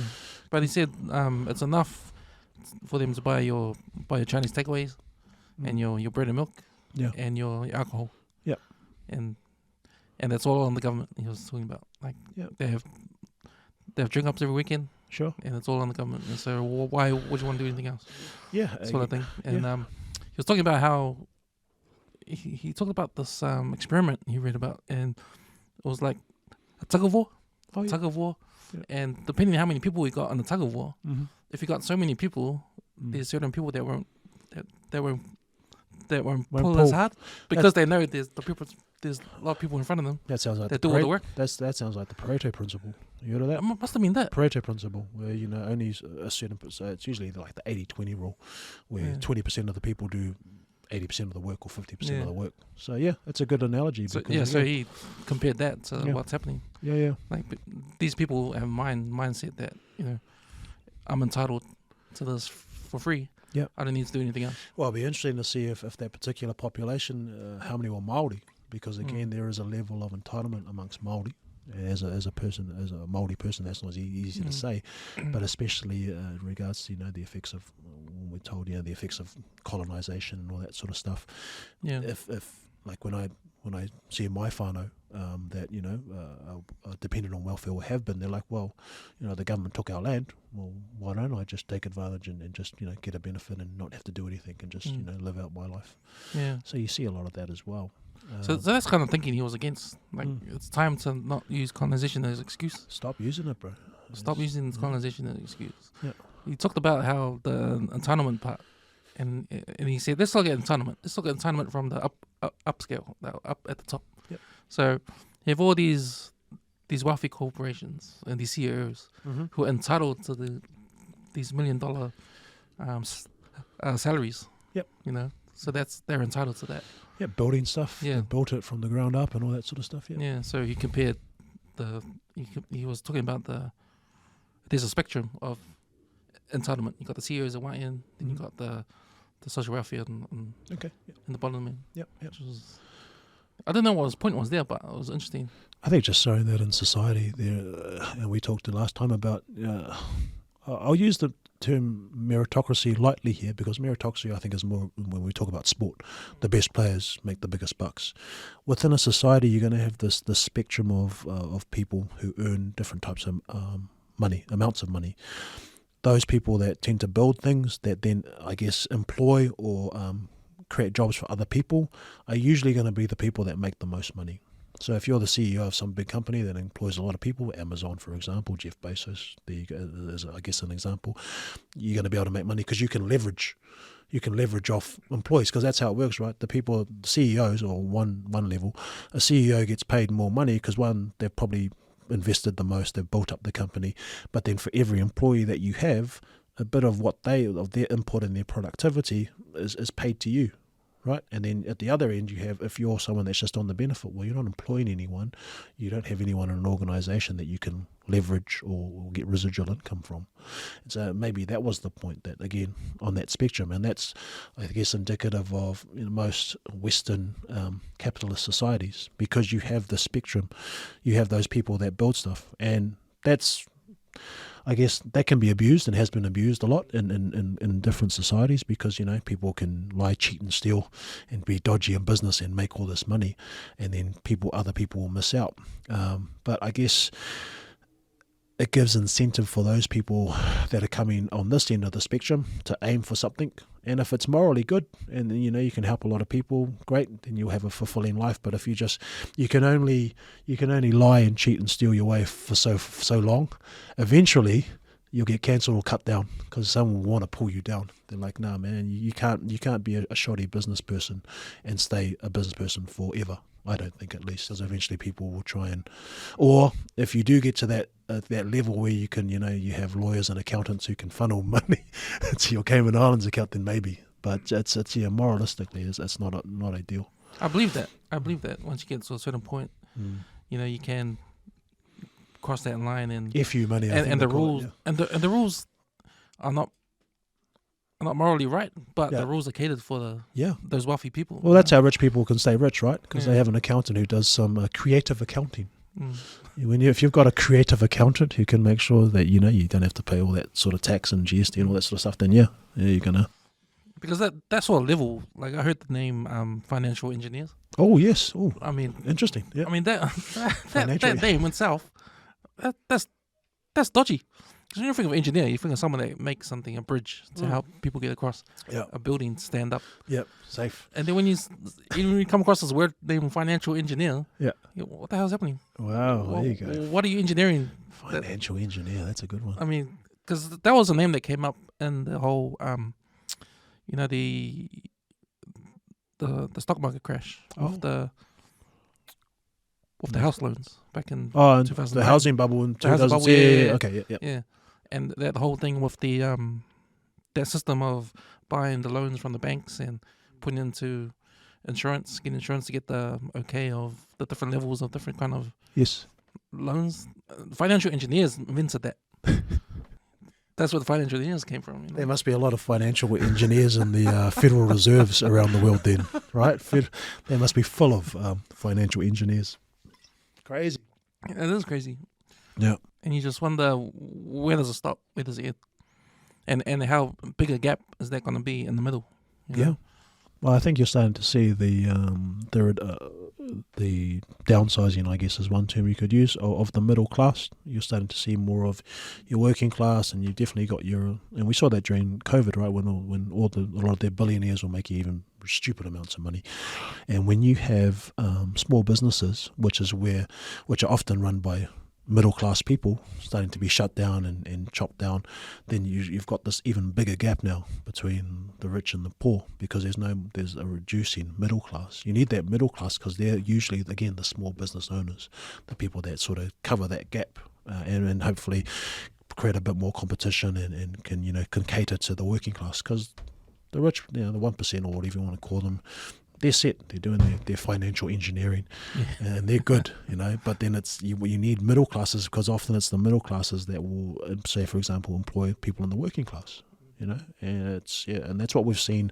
I think last time I was here, I said I saw the stat of 30,000 SMEs have closed because of lockdown, and maybe in particular industries. But I think at the same time as well, that reduction where you've seen businesses close, you've seen other businesses adapt. They have to adapt their business to stay afloat and stay alive. And then maybe even the emergence of some new ones. And it's been interesting because this work that I've started to do with this green company called Sustain and Enable, we go into homes and sort of assess them and make sure they're warm and dry, which has been fun to do because, I don't have the greenest of fingers or the handiest of hands. But one thing I have sort of done is fitness, and we can look after people individually and tell them what to eat, but if you're living in a damp, wet home, then that's going to have a big impact on your health. And so the other reason I came on board with these guys was because I help with the funding but also the assessing, is because there's the government are trying to encourage more Māori and Pasifika elderly to sort of basically keep warm because our parents and our grandparents, they'll sit there in the awfus and instead of turning on the heater because they want to save money on power, even if they're not the ones paying, because it's ingrained in them. And so again, when you have healthier homes and all that sort of stuff, people have a better quality of life. But one thing I have sort of learnt more recently about, and this has kind of been since the 1990s, you saw the emergence of the emergence of the non-for-profit sector. So obviously in society, like we talked about, the rich people, they're for profit. You build a business so you can make a profit, pay your shareholders and all that, and sell it and then go away. Since the 1990s, or the end of the towards 1990, you saw the emergence of what they call community and social enterprises. Have you heard those terms before? Community and social enterprises? Is that the same as families starting a conglomerate and putting money together and over a period of time do something with it? Yeah, kind of maybe more at this sort of spectrum. So like a community, and the reason I'm bringing this up because the organisation Sustain and Enable that I work for now, they position themselves as a community enterprise and also a social enterprise. The community part is that they want to provide services in the community that will benefit the community, not necessarily for profit. Hence the non-for-profit or charity aspect. So for example, what kind of things? So providing, I guess in terms of providing part of my role is to go into a home and assess it and see if there's ways that we can, keep them warmer and dry. Swapping LED lights which are more efficient, or getting, thermal curtains to make sure, but making sure that they can afford to get it. And so because the government want it, they've, the green energy and all that sort of stuff, they want families to be able to do that. So we can be the people that go in there and sort of be that intermediary. We say, well, look, the government can actually help to subsidise or even pay for that full cost of replacing whatever it is, and then that way you can benefit from it. So that's more community stuff. I think more to. Is that for people that own homes or? Both, yeah. You can be you can own homes or rent homes, or you can be building homes. You've been an architect, you'd probably be way more on board with, or more aware of sort of those sorts of areas. But again, in that what you've seen in that community space over the last 30 odd years is more companies starting up that want to do good in the community. They want to be socially responsible, whatever that means for them. So they might provide a service where they, helping people that have been unemployed, for example, for a long period of time, try and get them into meaningful work. And that's something that a lot of community enterprises will try and do. Social enterprises, as I'm learning, are more people that want to do that good in the community, but they still have to trade as like a normal company for profit. So do you see the difference? So community are sort of coming in there just wanting to do good. Often they will try and apply for funding, and if they can get the right sort of funding, then they can manage their business. Whereas a social enterprise is more, they want to do that good in the community, but they still have to trade. They still have to sell their services. And that's why I said the company that I'm with now, they're kind of a combination of both. They want to be able to do good in the community, and it is being green and all that sort of stuff. Not that, I'm 100% on that, but they want to be able to help, again, keep homes healthier, keep people healthier. Because if you're healthier, then you're less likely to suffer from respiratory disease, and you're going to have a better quality of life. But that emergence has also, and this is kind of the point I'm trying to make, is what that has allowed is for more Māori and Pasifika, I guess, community and social enterprises to become businesses. So have you noticed over the last sort of 20, or maybe in the last 10, 15 years, there's been a lot more Māori and Pacific businesses that have been built out of different things, like take BBM for example. So Dave Latele and how he started as free boot camps, and now it's turned into this big food bank and all that sort of stuff. If people, the biggest barriers to business, I guess, and being a business owner, I kind of have an idea, but the biggest barriers to business are what costs? What are the barriers? Trying to cost. Like getting a building. Like how are you going to rent a building, employees, all that sort of stuff. Whereas what you've seen, upfront costs. Yep. So those barriers to entry. Now what you've had when more people have sort of started community groups and community enterprises, they may not have all those things to start with, but they've been able to sort of do it on the smell of an oily rag. And then once the government sort of realised, well, hang on, this is a way for us to help these people that maybe haven't been able to get into business, but become middle class or rich. Here's an opportunity for them to sort of develop in that way. And that's why you've seen more Māori and Pacific businesses start to develop. You look at the work that like the Pacific Business Trust does with different businesses, trying to work with them to develop. And a lot of them start as these community enterprises or these social enterprises, because they don't start as these for-profit organisations to start with. Does that make sense? Yeah. So again, and that's just been over the last, I've sort of just, because I always remember, so again, you always hear about these community groups, and people applying for grants because they want to do good in the community. And that's kind of what I do now as well, because I offer like free fitness classes and music classes to some of the community organisations out here in New Lynn and Mount Roskill. And so it's like, if you can find a way to do good in the community, and you want to eventually turn it into a business, you can go the route of a community enterprise, or you can go the route of a social enterprise. Again, community, basically just relying on funding from the government or funders, because that's not just the government, there's also philanthropic people that want to give money. Or you can turn into a social enterprise and still, have people pay a bit of money, but still trying to do good within a community. So does that make sense? Yeah, it does. Yeah. That's the first time I heard of it. Yeah, well, I'll be honest, but me too. Until about a month ago, and I was like, I sort of understood the trend, and I'm talking in terms of like more Māori and Pacific, because we've seen more Māori and Pacifica businesses emerge, right?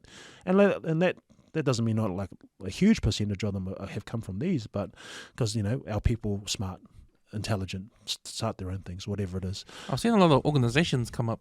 And whether they'll become a business in the future, maybe, but that's what I've seen come up, especially on Instagram. Like, there's a lot of Pacific organizations. Yeah. And you click on them, they haven't got much followers, but they've got stuff there. They exist. Yes. You know, and there's a few of them. Yep. You know, so taking advantage of technology as well, right? So that's what I've noticed. There's heaps of those organizations. Yeah. So in a way, like when you look at sort of as a means to sort of bring more Māori and Pacific into sort of more the business, if we were talking Robert Kiyosaki and his different quadrants, the business owner or whatever it is, I can't even remember myself now, to bring them more into that sort of, as opposed to just being on welfare or being on the dole or just, you know, working a job.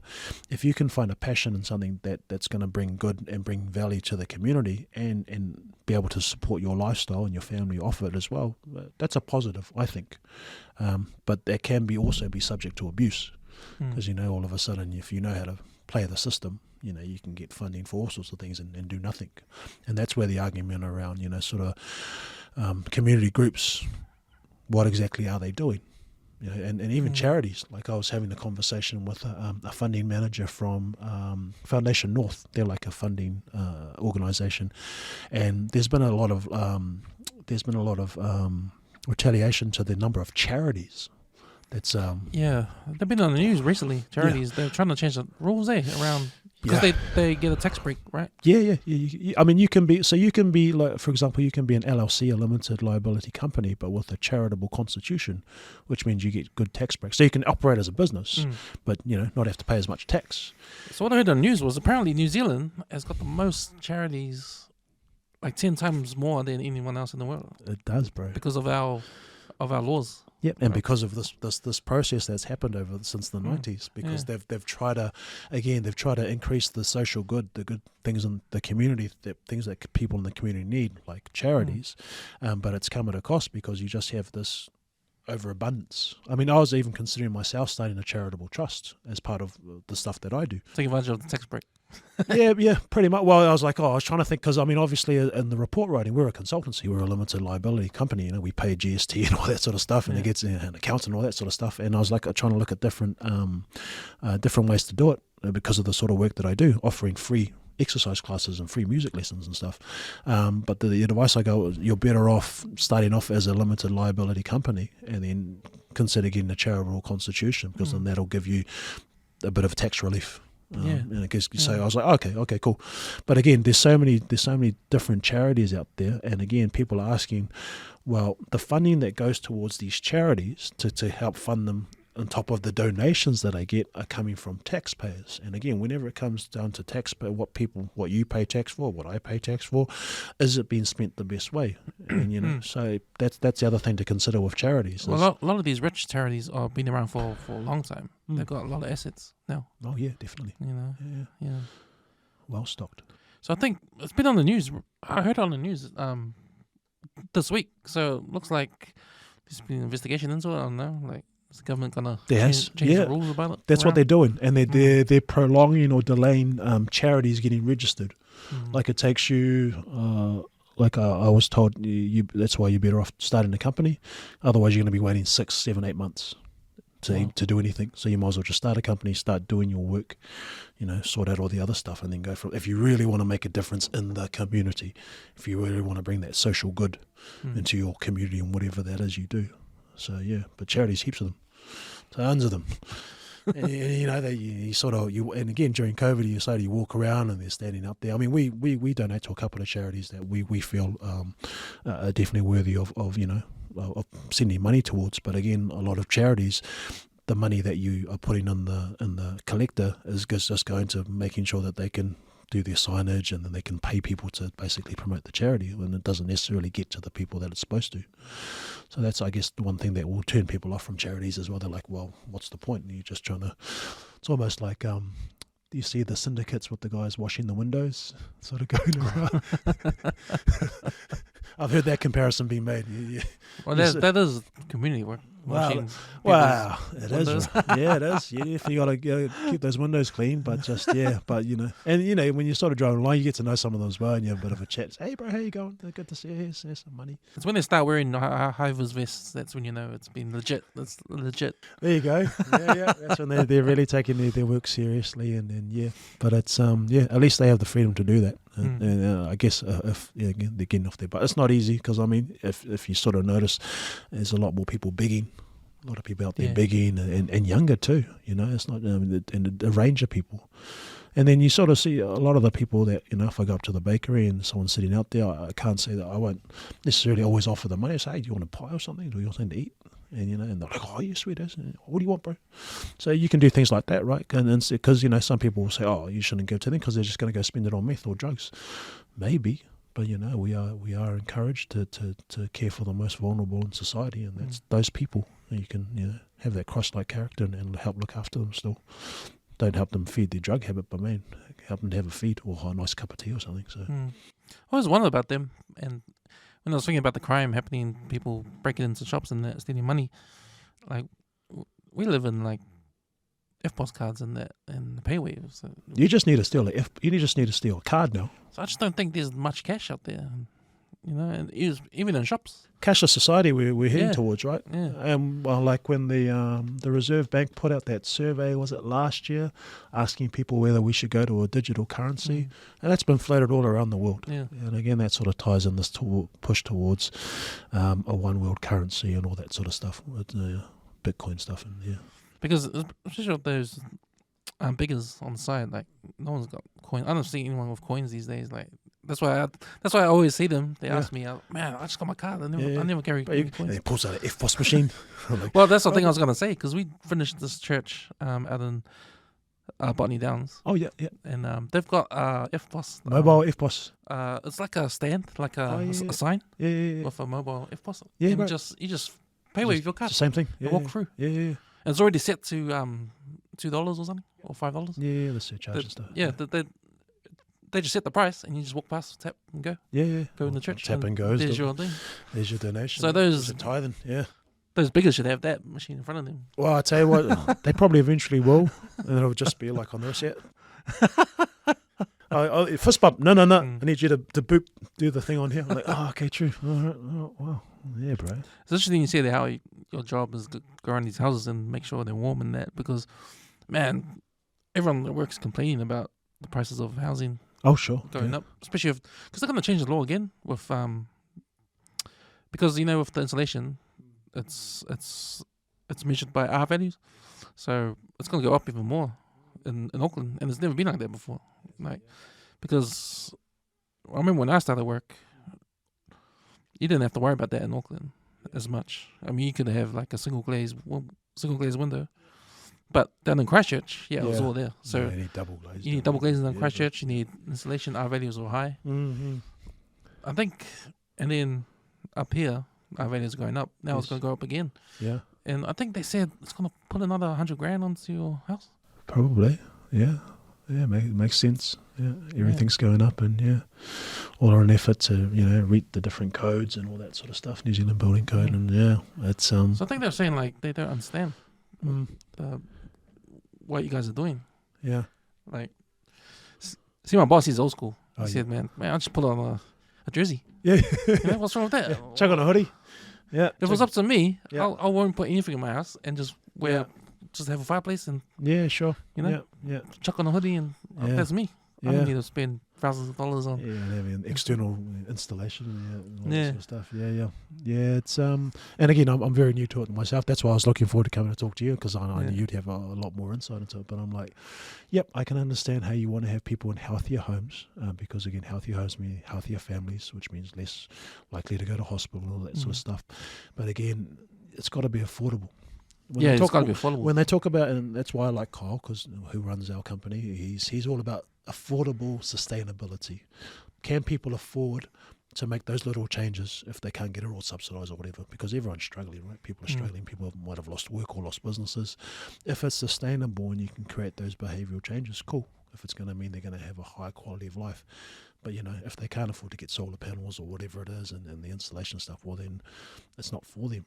And so, but people are always looking for ways to look after their homes, especially, To be fair though, the double glazing has gone down. Okay. And the reason why, because when it first came out, they had to get a certain machine to make double glazing in the factories. That's when it first came out, so it was real expensive. Yeah. Okay. So the sheets and the gap. So now all the factories have recalibrated all their machines. Oh, so okay. they can all do double glazing now. So now it's So easy to run them. Easier to run. And that's and a good easy advancement. to make. So now the price has gone down. Yep. Yeah. Well, that's the whole point of technology, right? Eventually it brings costs down until like I said, until they print more money and it shoots the price back up and up and down, up and down. They introduce triple glazing. True, yeah, triple glazing. Back to tinted going up. windows. I'm sure you could can't you just put like tinted windows or like the windows? Oh, well, then you won't get any sunlight. Oh, okay, that's right. Yeah, that's not good advice. Yeah. But that's been cold. Although it hasn't been like your car hasn't been frosted up in the mornings. Nah, yeah. Like it used to be all the time, eh? Like I remember. That's true. Yeah, that's right. I still remember maybe 12 years ago, it got down to about 0, and there was even like a little bit of snow. Like I remember there was just one day, and that's here in Auckland, as opposed to when you live down the South Island or wherever, where you used to a bit of snow. But again, we're lucky here in Auckland because we don't get the extremes. Yeah, we get hot weather, we get cold weather, but not like freezing cold and not extremely hot. So it's like New York's an example, and snowy and bro. well, London, London would be the same. London's the same. Even a place like Melbourne, right? And Melbourne's a good example of that. They get super hot winters. Super hot summers, but then super cold as well. So it depends where you are. Climate change, mate, it's real. It is real. It is real. Well, the climate definitely changes. I don't know if the answer to it is smart though. Like, I know New Zealand's doing a big job trying to get down to stopping climate change. 1.5, they've committed to that. Yeah. But then I can't understand that because doesn't the rest of the world have to follow suit? And they're not. Well, China aren't, India aren't. Yeah, exactly. And they're like the biggest. And those volcanoes don't seem to be cooperating, and cows for some reason they're the big reason for it. So are we seeing an example? Are we trying to see examples that China can say, oh look at New Zealand, we'll do what they're doing. Okay, New Zealand is doing the 1.5, so we must do. No, they don't care, mate. Trying to do what China want to do. They're in the Pacific. They're in Samoa especially, and they're doing their thing there. But the whole thing around climate change is that, I can definitely accept that the climate changes over periods of time because we go from sort of those ice ages to interglacial periods where the climate will change. But again, in terms of this idea of trying to all these zero carbon emissions and reaching all these levels, and basically in a lot of ways penalising sort of countries that are like us who are going to try and who will probably implement the changes, but at what cost? We're all with our rates, we're having to sort of pay more rates now to that climate change rate change and all that sort of stuff. Now for those people that believe in that sort of stuff and they're like, oh yeah, good idea, cool, but at what cost? Because can anyone, if you don't have the money to afford it, ultimately they want to sort of go to EVs or to electric vehicles. Can you afford an electric vehicle right now? I know you love to maybe catch the bus once in a blue moon,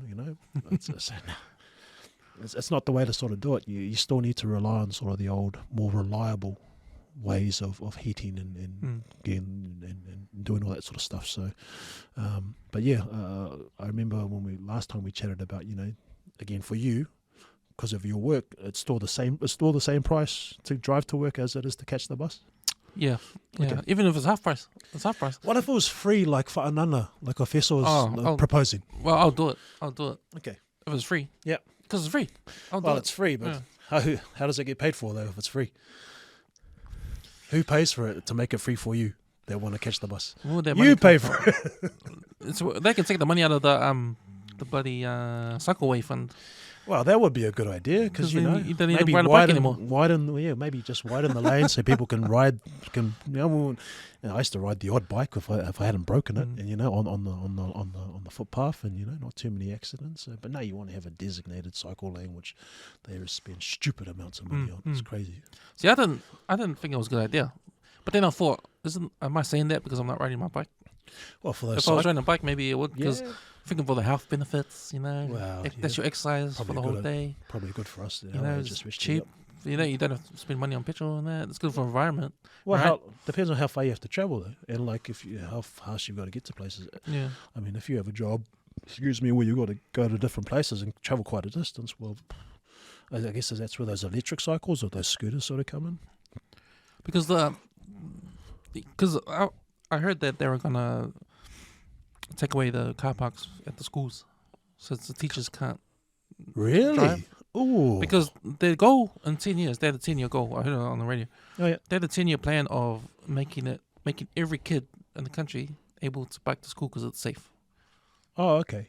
And that'll get rid of a lot of traffic because parents won't be taking their kids. That's Waka Kotahi, or that's ministry, or was that just government? I think that was Here in Auckland, or this is New Zealand wide? in Auckland. Is that part of the 2050 plan that they're talking about? Oh, that must be part of that yeah. Auckland 2050 plan. Yeah. Okay, yeah, okay. So the goal was to get every kid on a bike to school, and because all the bike lanes will be everywhere and it'll be safe. Wow. And that will take away parents dropping their kids off to school because they have to worry. Less cars, yeah. So less cars on the road. So see, that made sense to me. One way to do it, yeah. Yeah. Do you think more people rode bikes to school at our time at school than now? Yeah, because man, I remember the bike. I wanted the bike because I just wanted to. Because everyone was riding a bike. Yeah. All the white kids anyway. All the white kids had bikes. I was like, can I borrow your bike? Nah. And the stand was just packed with BMX bikes. Yeah, nice bikes too, eh? Yeah. Oh, yeah. So yeah, that was. But see, there was no bike lanes that time. There were But no bike lanes there. And maybe less cars. But parents not worried. No internet. Parents then think less about people, danger. were worried about stranger danger. You know, there were people running around trying to chuck kids in your van. Although I do remember when I think I was 7th form at Roskell, and a car stopped by, and it was this guy, and he sort of stuck his head out the window. He's like, "Oh, where you going?" I'm like, "Oh, I'm just going home." And he goes, "Oh, you want to come jump in my car?" I was like, I'll smash you, because I was 7th form, right? At first, then captain, all that. So I was like, oh, no. And he goes, "Oh, okay." He sort of drove off. I'm like, "Oh, that's stranger danger. Oh, that's stranger danger. Oh, okay." Yeah, like he was sort of playing with his balls while he was sort of talking to me. I was like, "Oh, bro." Yeah, so you can sort of see why that's why parents, want to take their kids and all that sort of stuff. But then, yeah, I mean, when we were at Jira, we'd drive onto St. George Road, and then I'd make my boy walk from one side of the street all the way down to like, so he can say, "Oh yeah, I walk to school." Yeah. And you walk about, half a mile or whatever it is, but at least it's that experience of walking to school because otherwise it's just because parents would just drive their kids into the gate and drop them off and then head off to work or whatever it was. But It's a lost art, eh? Walking to school. Got to walk to school, bro. So you sort of walk along, and you get used to.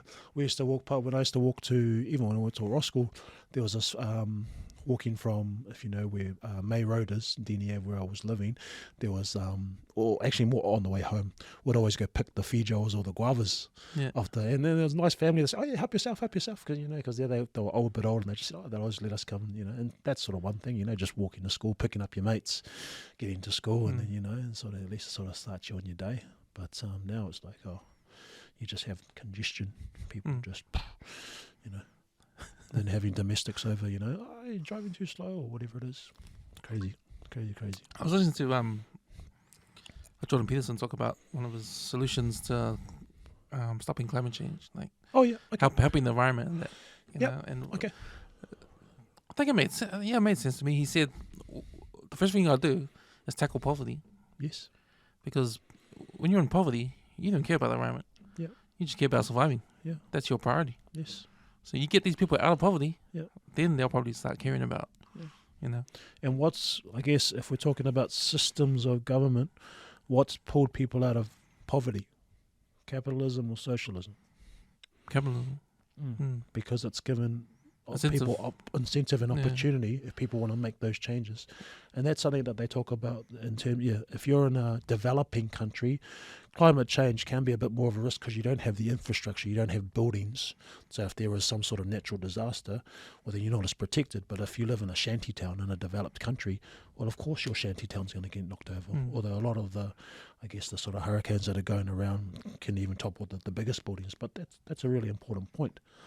So you have to bring people out of poverty. And how do you do that? Well, you try and incentivize them to, you do incentivize not just societies but countries to develop, and that's where technology comes in, and that's where I guess other bigger developed countries can kind of come in and sort of help out. I mean, if you think about I was just reading about Samoa's role in China and all the different infrastructure that they've sort of funded through their soft loans, which hopefully turn into grants or whatever it is. China and Samoa. So the different buildings, like the government buildings and the things at the airport and the different sports complexes and all that sort of stuff, they've helped to develop this infrastructure in Samoa that's going to bring Samoa not out of poverty or just make them more developed, right? And without that, well, because, you know, some were willing to go to China for that, but they didn't go to New Zealand for that because they knew New Zealand would say no. They'd just say, no, we're not going to do that. Hey, we managed to screw you guys out of being our citizens.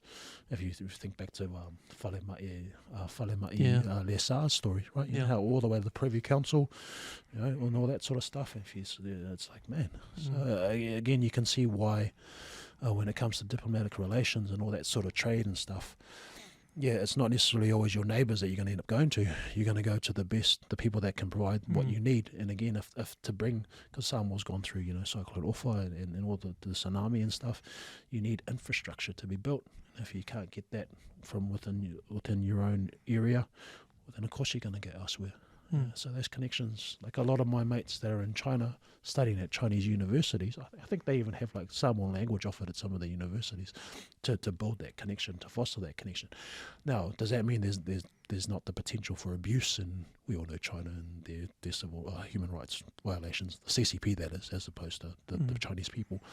But it's just like, you know, it's a constant ebb and flow in relationship that, yeah, can be taken advantage of, but at the same time is, I wouldn't say necessary evil, but it's a necessity to bring people out of poverty.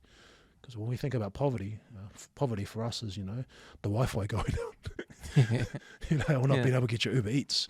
Whereas in other country, poverty is, living on the streets, not having running water, you know, not having a functioning toilet. So there's levels of poverty, right? But again, if we're talking going back to climate change, you're trying to bring people out of poverty and help societies and countries to develop so that they can, whatever natural disasters come their way, or when the climate changes, they can handle it a lot better, as opposed to here we should, you know, just do solar power, or just, because the issue with renewables is they're just not reliable. So if we're talking about solar and wind, they're just not reliable. If they were more reliable and the technology had been developed to where it can be just as sustainable as fossil fuels, it's like, oh yeah, okay, then that makes sense. But if they're not reliable and you can't help these developing countries, those developing countries as well as developed countries still need to rely on them. And that's the issue you're seeing. That was the issue you saw with Biden when he shut down that big pipeline with all the wars and stuff.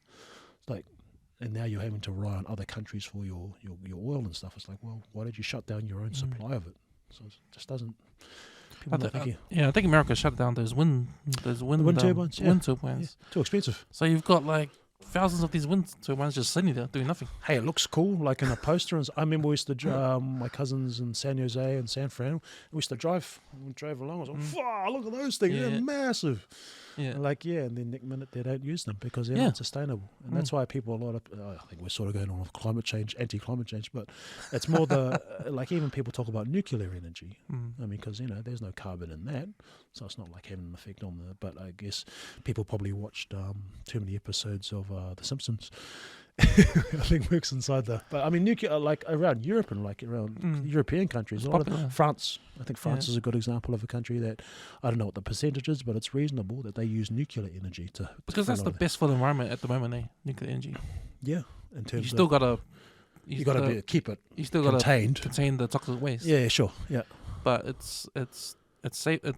It does less effect to the environment than fossil fuels. Fossil fuels. Yeah. That's what they say. Yeah. It's just dangerous. But then, you know, it's interesting because we've had nuclear energy for so long. We've probably got the technology to keep it under. You'd think so. Keep it under wraps. You definitely. Because remember, New Zealand, they said no to. David Long said no to nuclear. No nukes. I can smell the uranium on your breath. So, good on you, David. Yeah, awesome, great shot, bro. But I know what you mean. Yeah. Sort of those sorts of levels, and I guess again those sorts of conversations, when you think about that sort of stuff at that level, how it filters down through societies into, you know, again right down to cycle lanes and EVs and all that sort of stuff, it has an impact. Because again, if we're trying to shift towards having, and even what's Waka Kotahi's new policy on 0 deaths on the road, it's almost the zero. You're wanting things to be zero, or just reduced, like things that are harmful. For example, so less people dying on the road. Well, less people will die on the road if, you know, we have less cars, or eventually have, you know, robots driving us around in cars, I guess. But again, little things like that all have to do with sort of starting with climate change and what are the sort of different levels that sort of come about after that. In the building industry, we've got the Green Council building now. Yeah. The Green Council. So They were the ones that did our training yesterday. So okay. So we managed to one of the assessment tools that we use is called HomeFit, and so they have different standards where you look at different areas within the house to keep them dry and warm. But that's offered through the New Zealand Building Council, and then they were quite cool. It was quite cool to learn about. So and important. But again, it's just making sure that because we all know how shoddy the New Zealand building code is, and a lot of cowboys out there and leaky homes and all that sort of stuff. So I guess there is a real push to make sure that homes are warmer and drier and safer, because again, if they're not, then you see all the flow-on effects. When you have more people dying during winter, say here in New Zealand where it's not super cold compared to say other countries where it's like snowing, well again that comes down to how the houses are built, double glazed, all that sort of stuff. So it's important. Yeah, because in terms of like commercial buildings, we've got developers can now get accredited building. Yes. Green Star rated building. Yep.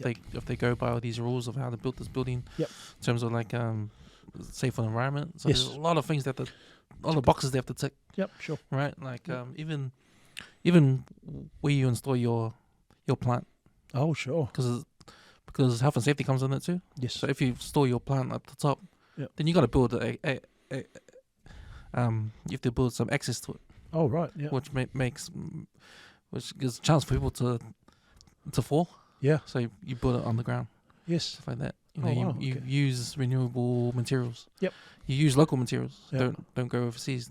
Don't buy materials from overseas because of that carbon footprint. Yeah, the carbon footprint that all those big container ships. Sort of have, right? And stuff. So. Yeah. So you have to tick all those boxes to build your building, but it's really expensive.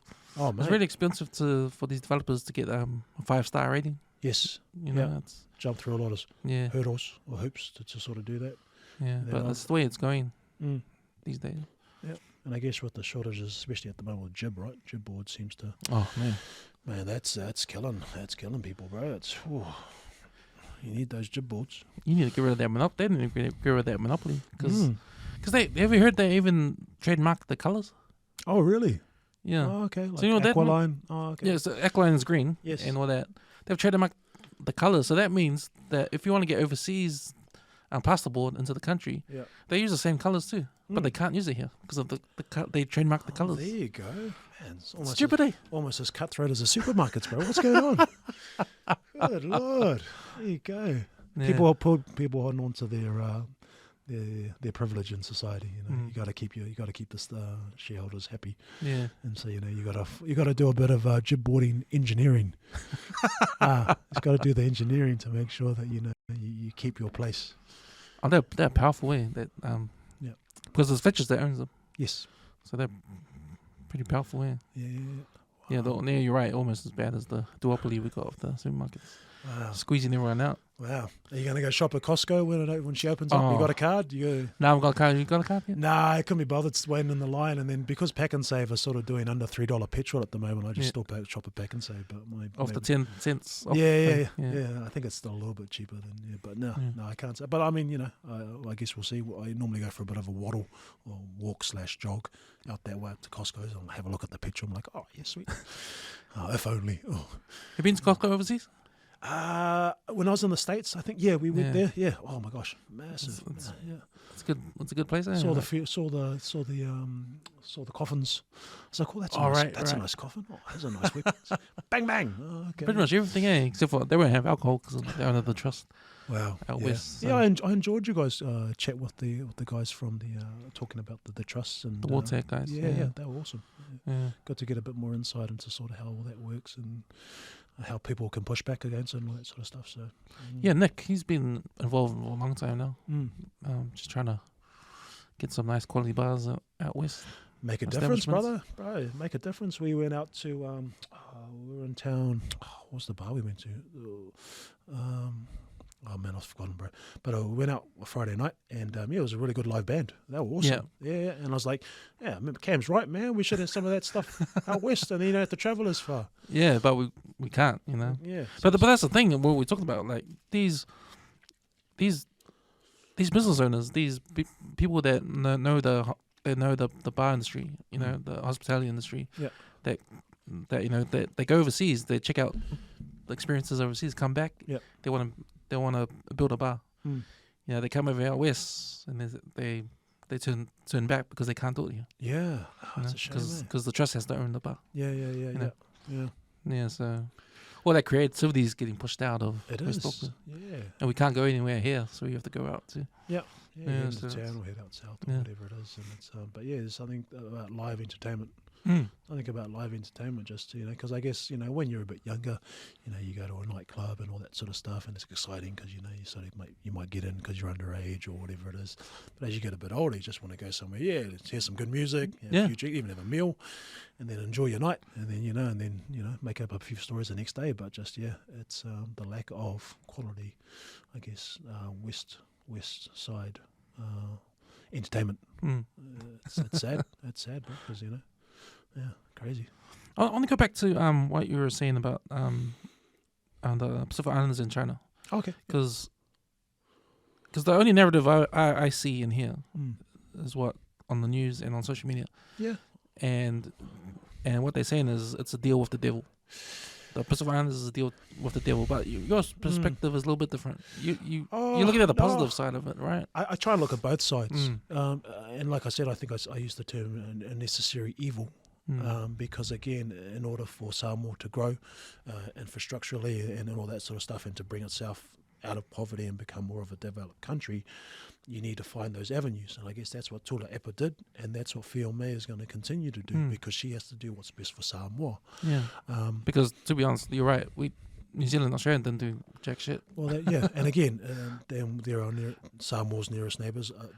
We are the developed countries in the Pacific, and if we're not willing to do that, well, then of course they're going to go and look elsewhere. And again, if ultimately it comes down to, you know, taking up these, and I've heard, I can't remember where I read it. It might have been an article in the Herald, or these soft loans that China gives to different countries in the Pacific and in Africa.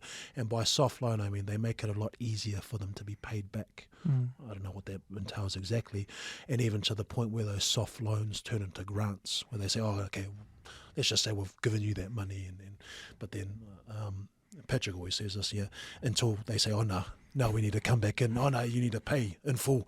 And, oh, no money? Oh, yeah, we'll just take this land here, we'll take this island, and we'll just add it. And again, China are well known, and the CCP are well known for playing the long game. You know, they want to build in terms of their empire. And it's a bit like, that's basically colonization as well. You know, you can do that by acquiring land and governments and all that sort of stuff. So, because they're doing it in the Caribbean as well. Yep. They're alive and well over there. Yep. Doing the same exact thing. So. Yep. Yeah, and again, all the big superpowers of the world, you know, even though, excuse me, they have a long history. Oh man, sorry, bro. When it comes to having empires, like if you look throughout the history of the world or civilization, they make use of the tools they have according to their time. So obviously China aren't going to go they might invade Taiwan.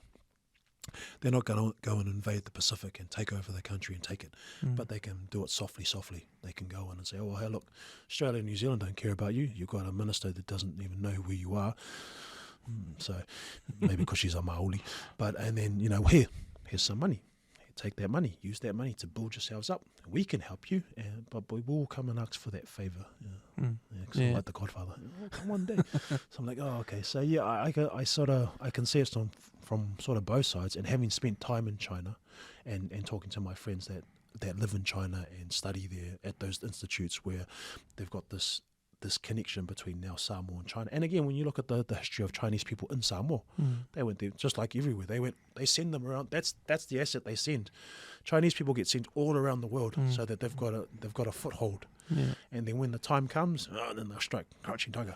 Did they build the train tracks in America? Yeah, bro. Yeah, everywhere. Yeah, they do all that work, right? And a lot of them suffered and all that sort of stuff as well. So surprised they don't ask for reparations themselves. But in saying that, the generations now, because they have such a big focus on education and even businesses, and then maybe that's I get asked this question a lot. See, how is it that singers, they always have a business or they're heavy into education or whatever? Why can't Māori and Pasifika do that? And I said, because they put in priority.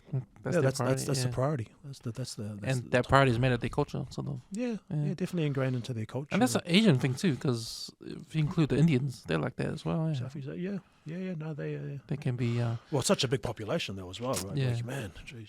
Going over there. Ooh. Dog eat dog world. Dog eat dog world. Yeah. But they're used to it, so that's why you get a lot of kuluku ones, business people. The stereotype, but yeah. But yeah, it's because while we're out drinking on a Friday night, where do we go to eat? Takeaways. Well, who's working there? Who's working there? Yeah, they'll work those hours. Yeah, they'll do those graveyard shifts, bro. They'll do it. Yeah, they'll because they know, if they're from a family that they've been instilled hard work, they've got to work to earn. I always think about my my auntie Ruth and my uncle Asovali. They immigrated to America back in 2000, and uncle was a electrician, and auntie she would do any job, and they went over there, and uncle would work his electrician job, and my auntie worked in like Burger King and all the different restaurants, and she still works today, but they were able to accumulate wealth because they went over there and worked. They went to a place where they had nothing, and then they built up, and now they have houses and cars, and the kids are doing really well and doing really well in America. But just again, that's a bit like the migrant story, and our generations were like that as well. The ones that came from Samoa to New Zealand to Australia. It's that migrant story of, if you're willing to take the risk and go where there is opportunity, then you have a higher chance of reaching whatever that goal is for you, attaining wealth or providing a better life for your family. If you're not willing to take that risk and take that leap of faith, I guess, as well, then you're gonna stay in whatever you have. And if you're just happy being on the dole, maybe that's going to be ingrained into you, and then maybe it's going to pass through into the generations and your kids, and they're going to do the same thing. So it's important, whether it's the singers or even our own people or anyone, when you make that choice to get overseas or go where the opportunity is greater, if you're willing to put the work in, you normally, hopefully, you'll have that opportunity to achieve. Doesn't always happen because stuff happens, people can screw you and all that sort of stuff, but just work ethic. And playing the long game, eh? Playing the long game. Yeah, playing the long game. Very important. Anything in life worth doing takes a lot of time. It's just like our podcasting is. All this effort that you've put in over the last couple of years to bring all this invaluable information and these stories and these conversation starters. And again, I hope that's what, if people are still hanging in there going, these guys, when are they going to finish? At least some of the stuff we've brought up is a conversation starter, or a chance for someone to go away and say, oh yeah, they made these points, or not so much fact check, but just look it into themselves and say, oh yeah, this is what that guy was saying, this is what that guy was saying, oh yeah, that's applicable to me. Maybe I can use it in my life. So it's interesting how you said how people think, man, how can you talk for like 2 hours, 3 hours? But I'm not going to say that, but you trust the technology, the podcast player. Yep. It allows you to stop. Yep. And start again whenever you want. Yes.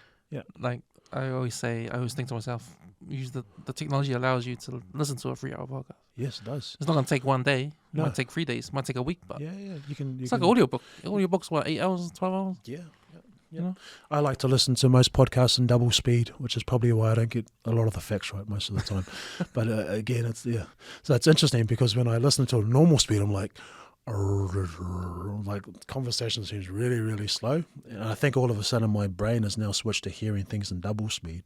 So it's like, oh wow. And that's not because sometimes it is because you kind of binge on podcasts, or if they're long. For example, I'm happy to sit through too. I can, like your guys' podcast, and I'll say, like, apart from probably Timcast or JRE, like this is the Back of the 135 and the Where's podcast that I listen to. I'll happily listen to a whole in one go. And I have a bit of flexibility. I can do what I'm doing for hours or working out. But I'll listen to a whole thing because I want to get that whole conversation. Even if it's in double speed, I'll pick up stuff. I'm like, oh yeah, that was cool. And then go to the next episode. So little tip, if you don't mind listening to double speed, you might miss a bit of the nuance or the detail. But just, I find, listening to long form podcasts, I'm happy to listen to it. And I guess, yeah, it's a good feature that people have brought in, because some people can process audio fast. I think I'm maybe one of those people. Whereas if I watch it, I'll be like, no, I can't. But I have to. It has to come. But if you have like a host or a podcast that speaks quite fast, sometimes it's like, oh no, it's too fast. So you got to sort of go back down towards normal. But yeah, because I never wanted to do audiobooks. I always wanted to read. I like reading the words. Yep. Because I think you lose out that skill of using the words to sort of allow you to think about how to write. Yes. And how to be articulate. I think you can't. I think when you listen, you get something different out of it. It's more convenient. Yeah, if you listen. It is the convenient of rather than of reading, listening, because I love reading, but I just don't have the time. That's the thing. Yeah, I don't have the time to read a book, sit down and read a book. Yeah. So I revert to audiobooks because I can listen to it while I'm driving, do all that. But I think I'm losing out on the training of how to be more articulate. Do you ever listen and take notes? No, not really. Not really. I press rewind. And just listen back. Listen back. Do the 30-second back. Yeah. But I think what I really enjoy about the podcast, right, is like you said, like the conversation. The conversation is it's an art form to it, right? It's just, and I like to challenge myself. I like to think like, okay, I'm gonna come in this episode knowing nothing. Yeah. And just start something. And see where it goes. Yeah. See what sticks and where we end up. Yeah, exactly. I love that. Yeah, I love cool. seeing where that was going to end up and what we're going to talk about. Because then at the end of it, I'm like, man, we just talked about this, that. How did we get here? I'm like, See, I didn't have a plan. Oh, yeah. When you came. Yeah, no plan, bro. I didn't have a plan. Just go, see what goes. We just hit record and when we start talking. And again, like you said, and again, that's how a conversation, when you have time to sit down with someone, in our case, luckily it's face to face, well, we can just do that. It's a bit like, you're out one night or you're out visiting someone and you sit down and you have a long conversation. You have a few beers, have a few waters, and that conversation evolves. And then that's the beauty of this platform, this medium, because it gives that chance. And like you, I like what you do. And if there's something that you're like, oh no, he talked about this, oh let's go back and revisit, and then I'm like, oh yeah, that's what I said, or is that what I said? Oh, okay, that's what I said. So in a way that also sharpens, iron sharpens iron. But that's, again, everyone has a slightly different process. But again, you can really, get into the meat of a conversation according to what you understand. And like you said, at the same time, you're at the same time learning. You want to be able to learn from a conversation because you want to be able to listen actively and give the other person an opportunity to speak and even question sort of what you've just said, because it's easy. I find that I can rattle off a whole lot of stuff, and sometimes it doesn't always quite make a lot of sense, or it goes off too far, maybe on one tangent. But it's nice to have someone who say, oh well, hang on, you said this, and that pulls you back, and you say, oh actually no, you're right, I need to acknowledge what I said there, and again reinforce what I've said, just to make sure I know what I'm talking about. Otherwise, what are we doing? Yeah. And it's so cool, man. Especially seeing other podcasts coming up now. Yeah, some really good ones. Like, there's a lot coming up there. Yep, I'm enjoying. I really like Mandate. Yes, the brothers at Mandate. Fresh Truth Ministries is another one. Ronji Tanielu and the team there. And again, Brown. And again. Brown podcasts, so people like us that are out there using the technology. But it's a bit like, and again, because of lockdown, where we didn't get to have like these conversations as much when the lockdowns were on, all of a sudden you can jump into a conversation like, oh yeah, that sounds pretty interesting. Oh yeah, again, I agree with that. Oh, that doesn't make sense to me. Oh, and then the next time you're sitting down with someone like we're doing now, oh yeah, what do you think of this? What do you think of that? So it's a good way to fellowship, I think, as well, because especially as men, we need that fellowship. We need to be able to whether it's de-stressing or talking about different things. And I guess, again, stuff, because as men and as fathers, as leaders of households, there could be something that you're always on the lookout for danger. Because that's kind of our job, right? To protect, to provide and protect for our families. And so if there's something that you can have in a conversation or hear in a conversation that you weren't aware of before, it's like, oh, okay, that's something else I have to keep an eye out for. So it's important. I think the way, especially with you and Pat on your podcast, the way we have conversations, well, I guess, like, See, for me, when I listen to a podcast, it has to be something that's not out there. That's different to mainstream media. Okay. Yeah. It's not going to have the same content as mainstream media because mainstream media won't have the time for it. If Yeah. it's a long form conversation, then automatically that's not going to be anywhere else Yeah. because you're not going to get the same perspective Yeah. in a TV or mainstream. Soundbite. Soundbite and stuff. So automatically that's what I think a podcast should be. And it's good to see other podcasts, starting out. But especially the one I heard, the episode with you had Rua on, Yes. and his brother passed away. Yep. Committed suicide. Yeah. Yeah, I mean those kind of conversations, those are hard to talk about ones. Very hard. Yeah. I mean, you guys had a good 2 hours, hour and a half with them? Yeah, there's definitely one of the longer ones for us. Yeah. Longer ones for us. I mean, again, we might sit down with someone and speak for an hour, maybe a little bit longer, and then Pat might cut it down a little bit. Likes to take out all my stink jokes, my dad jokes, but anyway. But that content, that had some serious, hard to talk about content, but important. Very important. And when I was listening, I was like, man, this is gold, because if someone's in that same situation and don't understand, or even the grieving part of it, the whole process after something like that happens to your immediate family, and you just feel for everyone that goes through it. And if they hear that and went through the same things, knowing that, man, this is what happens. I'm not alone. Yeah. People get not inspired, but they get like. Just encouraged. Yeah, it can help them, like you said, just deal with the grief or deal with the issues that they're going through, and especially when it comes to suicide. And statistically, we've seen a lot of suicides over the last couple of years here in New Zealand, in particular. And it's, again, if we can just plant those seeds with people, and if they can hear, like, okay, yeah, I know, maybe I will reach out to Youthline, or maybe I will talk to someone, or just seek help. Because people wanting to end their lives early, it takes a lot.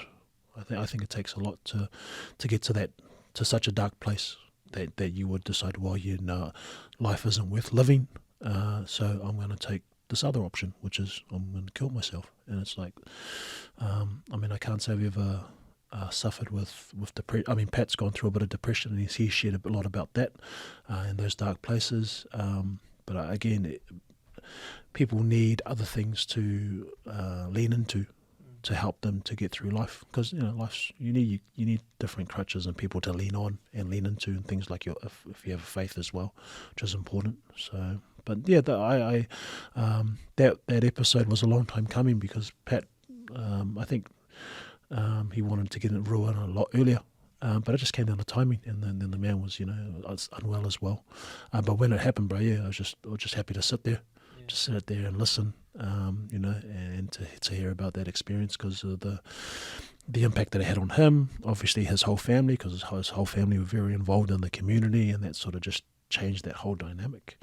And again, if people are suffering and suffering in silence, which is what it sounds like was happening there, it's hard to see the signs. You can be sitting with someone and having a conversation and not know that they're going through a lot of stuff, which is where conversations are so important, to be able to sit down with someone on a regular basis that you appreciate and like to talk to, and talk about stuff, because then stuff might come out that people can unload and de-stress from, or help deal with if they are having suicidal thoughts. So what are the main things you've learned from 53 episodes? 53 episodes. 53, yeah. Yeah, we just the had basketball guy last. We just had Josiah Mayor come on and talk about his experiences. Probably the biggest thing is just being a bit. James 4:14 says, "Be slow to speak," and so when we're doing the podcast, probably more on our podcast, it's just adding little bits in there and not trying to add as much to the conversation. Not like here. Like here, you let me basically ramble because you want to hear what I think. And I'm like, oh, okay, I'm going to talk now. But on our podcast, it really is just asking, even if it's just a simple question, even if you already know the answer. Because I'll be honest, like if Pat says we're talking to this person, I'm going to look him up, because I wanna I want to show enough respect to show that I've actually I've done my own research on who this person is, and I'll ask a question even if I already kind of know what the answer is based on whatever's on LinkedIn or whatever's on social media, whatever it is, because then I want to hear from the actual person, whatever it is. So, but just being slow to speak and listening and I'm not the best listener in the world because my ears are pretty messed up. But just when you're slow to speak and when you allow other people to speak, that allows you then to engage in a process, in a conversation that is beneficial for both people, because you're allowing, for some people, they don't have a voice. Even if they're like a famous person, a celebrity. If you sit down with someone and you meet them for the first time, whatever the environment is, and you just, oh, Cam, how you going? And you just, and then, for some people it's like, oh, good, thanks. For other people it's like, oh, finally someone actually wants to hear how I'm going. Man, bro, the work's been crazy and all, and then that gives them a chance. So I think that's probably the biggest learning I know for myself. But then when we get to come on the Wes network, oh, mate, fast to speak. So yeah, that's probably been the biggest thing. See, there's a contrast between me and you. Like, I don't really research. I mean, at least I know something about the person. Well, at least know who they are. Yeah, like, least, because probably more the high profile. Well, I say people that have a bit of a profile, or people I've never heard of as well. Because I have a thing with people that, there's more podcasts appearing now, and you see the same people sometimes. Yeah, you do. Yeah, now, people are starting to sort of do the rounds. Do the rounds and that. Yeah. So, I have this fear of asking the same things, and they'll talk about the same things. Oh, sure, yep. So, but I try and but then do I worry about that and not say the same things they've talked about on other podcasts? Yeah. Or do I just go for it and just hoping something new will come out of it? I think that the point of difference with you guys is you are having genuinely long conversations. Like a lot of the other podcasts out there might be an hour, maybe an hour and a bit. But I mean, I'd probably say, like, if this was cricket, you guys are like test match cricket. And that you're not going to talk for 5 days, but you're going to have a much longer conversation that allows the conversation to evolve and to chop and change, as opposed to, and like I said, like for us, I mean, sometimes we do just half an hour, and that's just more just chucking questions and coming up with questions. But the conversation that we've had tonight, and like we had the last time that we were here, it's gone in different directions. We've had to revise stuff and say, just double check, is that what you meant? Because that's also for the benefit of the audience. Because if I've said something and you're like, oh, didn't you say this? Or is this what you meant? That someone in the audience that's listening will be like, oh, yeah.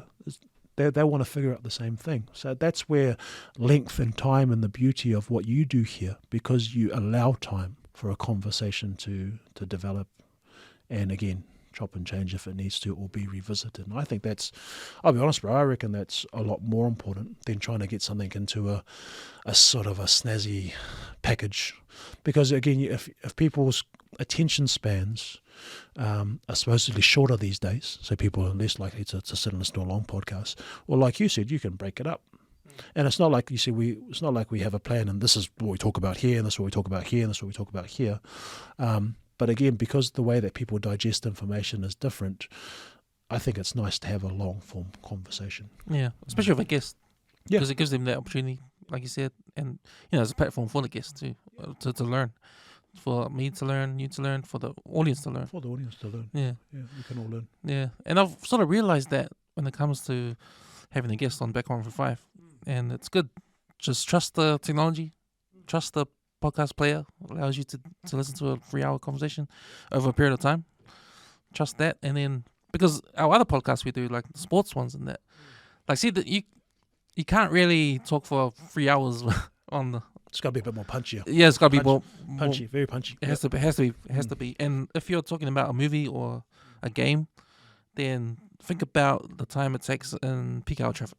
Yeah, 30 minutes, 40 minutes. Yep. Know your audience. Yeah. Know your audience. Yeah. And that's what. Yeah, you know your audience, bro. So you limit to an hour, or 45 minutes drive. So try to get one episode in one drive. Yeah. And then we think about like the longevity of an episode. Like for a movie one, it's perfect, because if you're talking about movies we used to watch when we were young, that episode can last forever, because you can go back to it any time. If you have a current events podcast, then that information you did it that week only lasts for a week or maybe 2 weeks. Applicable for that sort of time. Yeah. So that episode dies out down the road. Mm. Back on 135 with a guest is the same sort of thing. Like you can go down the list 2 years ago and look at, and listen to this guy, what he was up to then. Yeah. But the way we have a conversation on the podcast allows you to get the same guy back because it's only conversation. So we'll catch up what we're doing. It's like when you go out and, you go visit a mate and you sort of sit down, you haven't seen him for a while.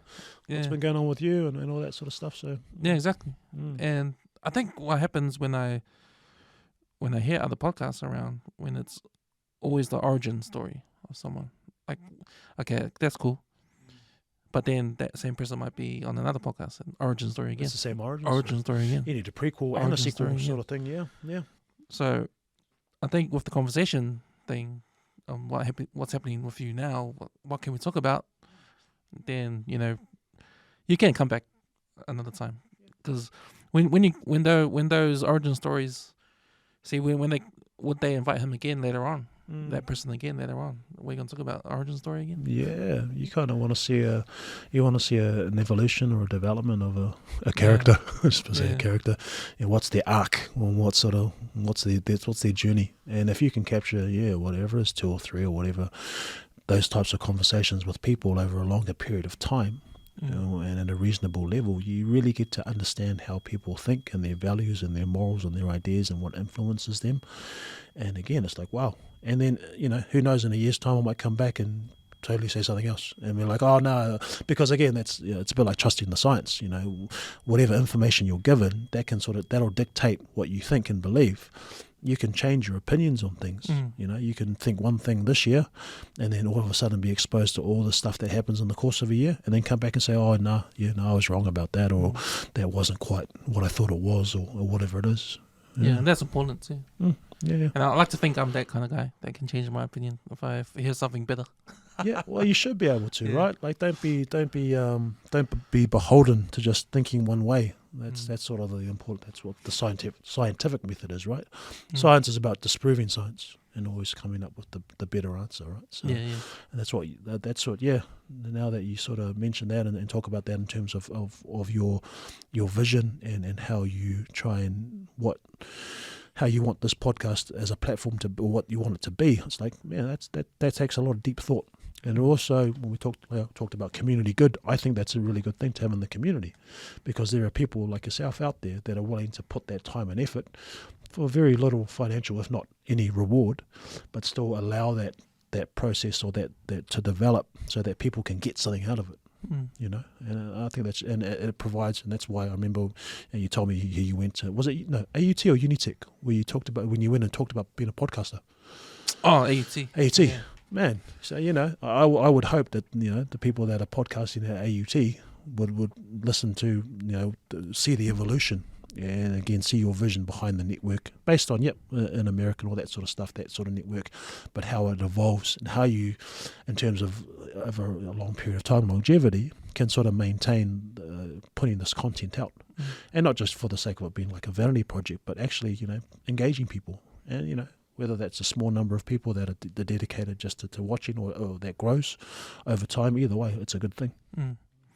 Yeah, I'm enjoying it, and especially even now without Isaiah, it's like trying to think for myself, like how do, because I've been thinking a lot, like after he passed away, like should I carry on, or should I just stop it, or what should I do? Should I get someone else? It's been hard. But there's always one back on my mind, like he will never want me to stop. He won't want you to stop, brother. No way. If I stop, he'll be rolling in his grave. He will be. Hey. Typical New South Wales. But you see, like that was my man gone, and like we had this thing where if he had an idea, he'll back up my idea, and I'll back up his idea. We'll go back and forth like that. Synergy, like, it's that like. And I don't have that anymore, so it's just my perspective now. But so I got to be better at thinking around like different perspectives on whatever the guest is saying. Like if you say something, I have to look at what you're thinking, and I have to look at other things as if I've got someone else with me. So that's what I'm thinking now. It's critical thinking though for you, and then in a way yeah. it's a good thing. It's a good challenge for you. I mean, it's a good way to do it because again, if you look at sort of the solo podcasters out there, they can sort of sit down with a guest. I guess Joe Rogan's a good example, and have these sorts of not have someone else to bounce off.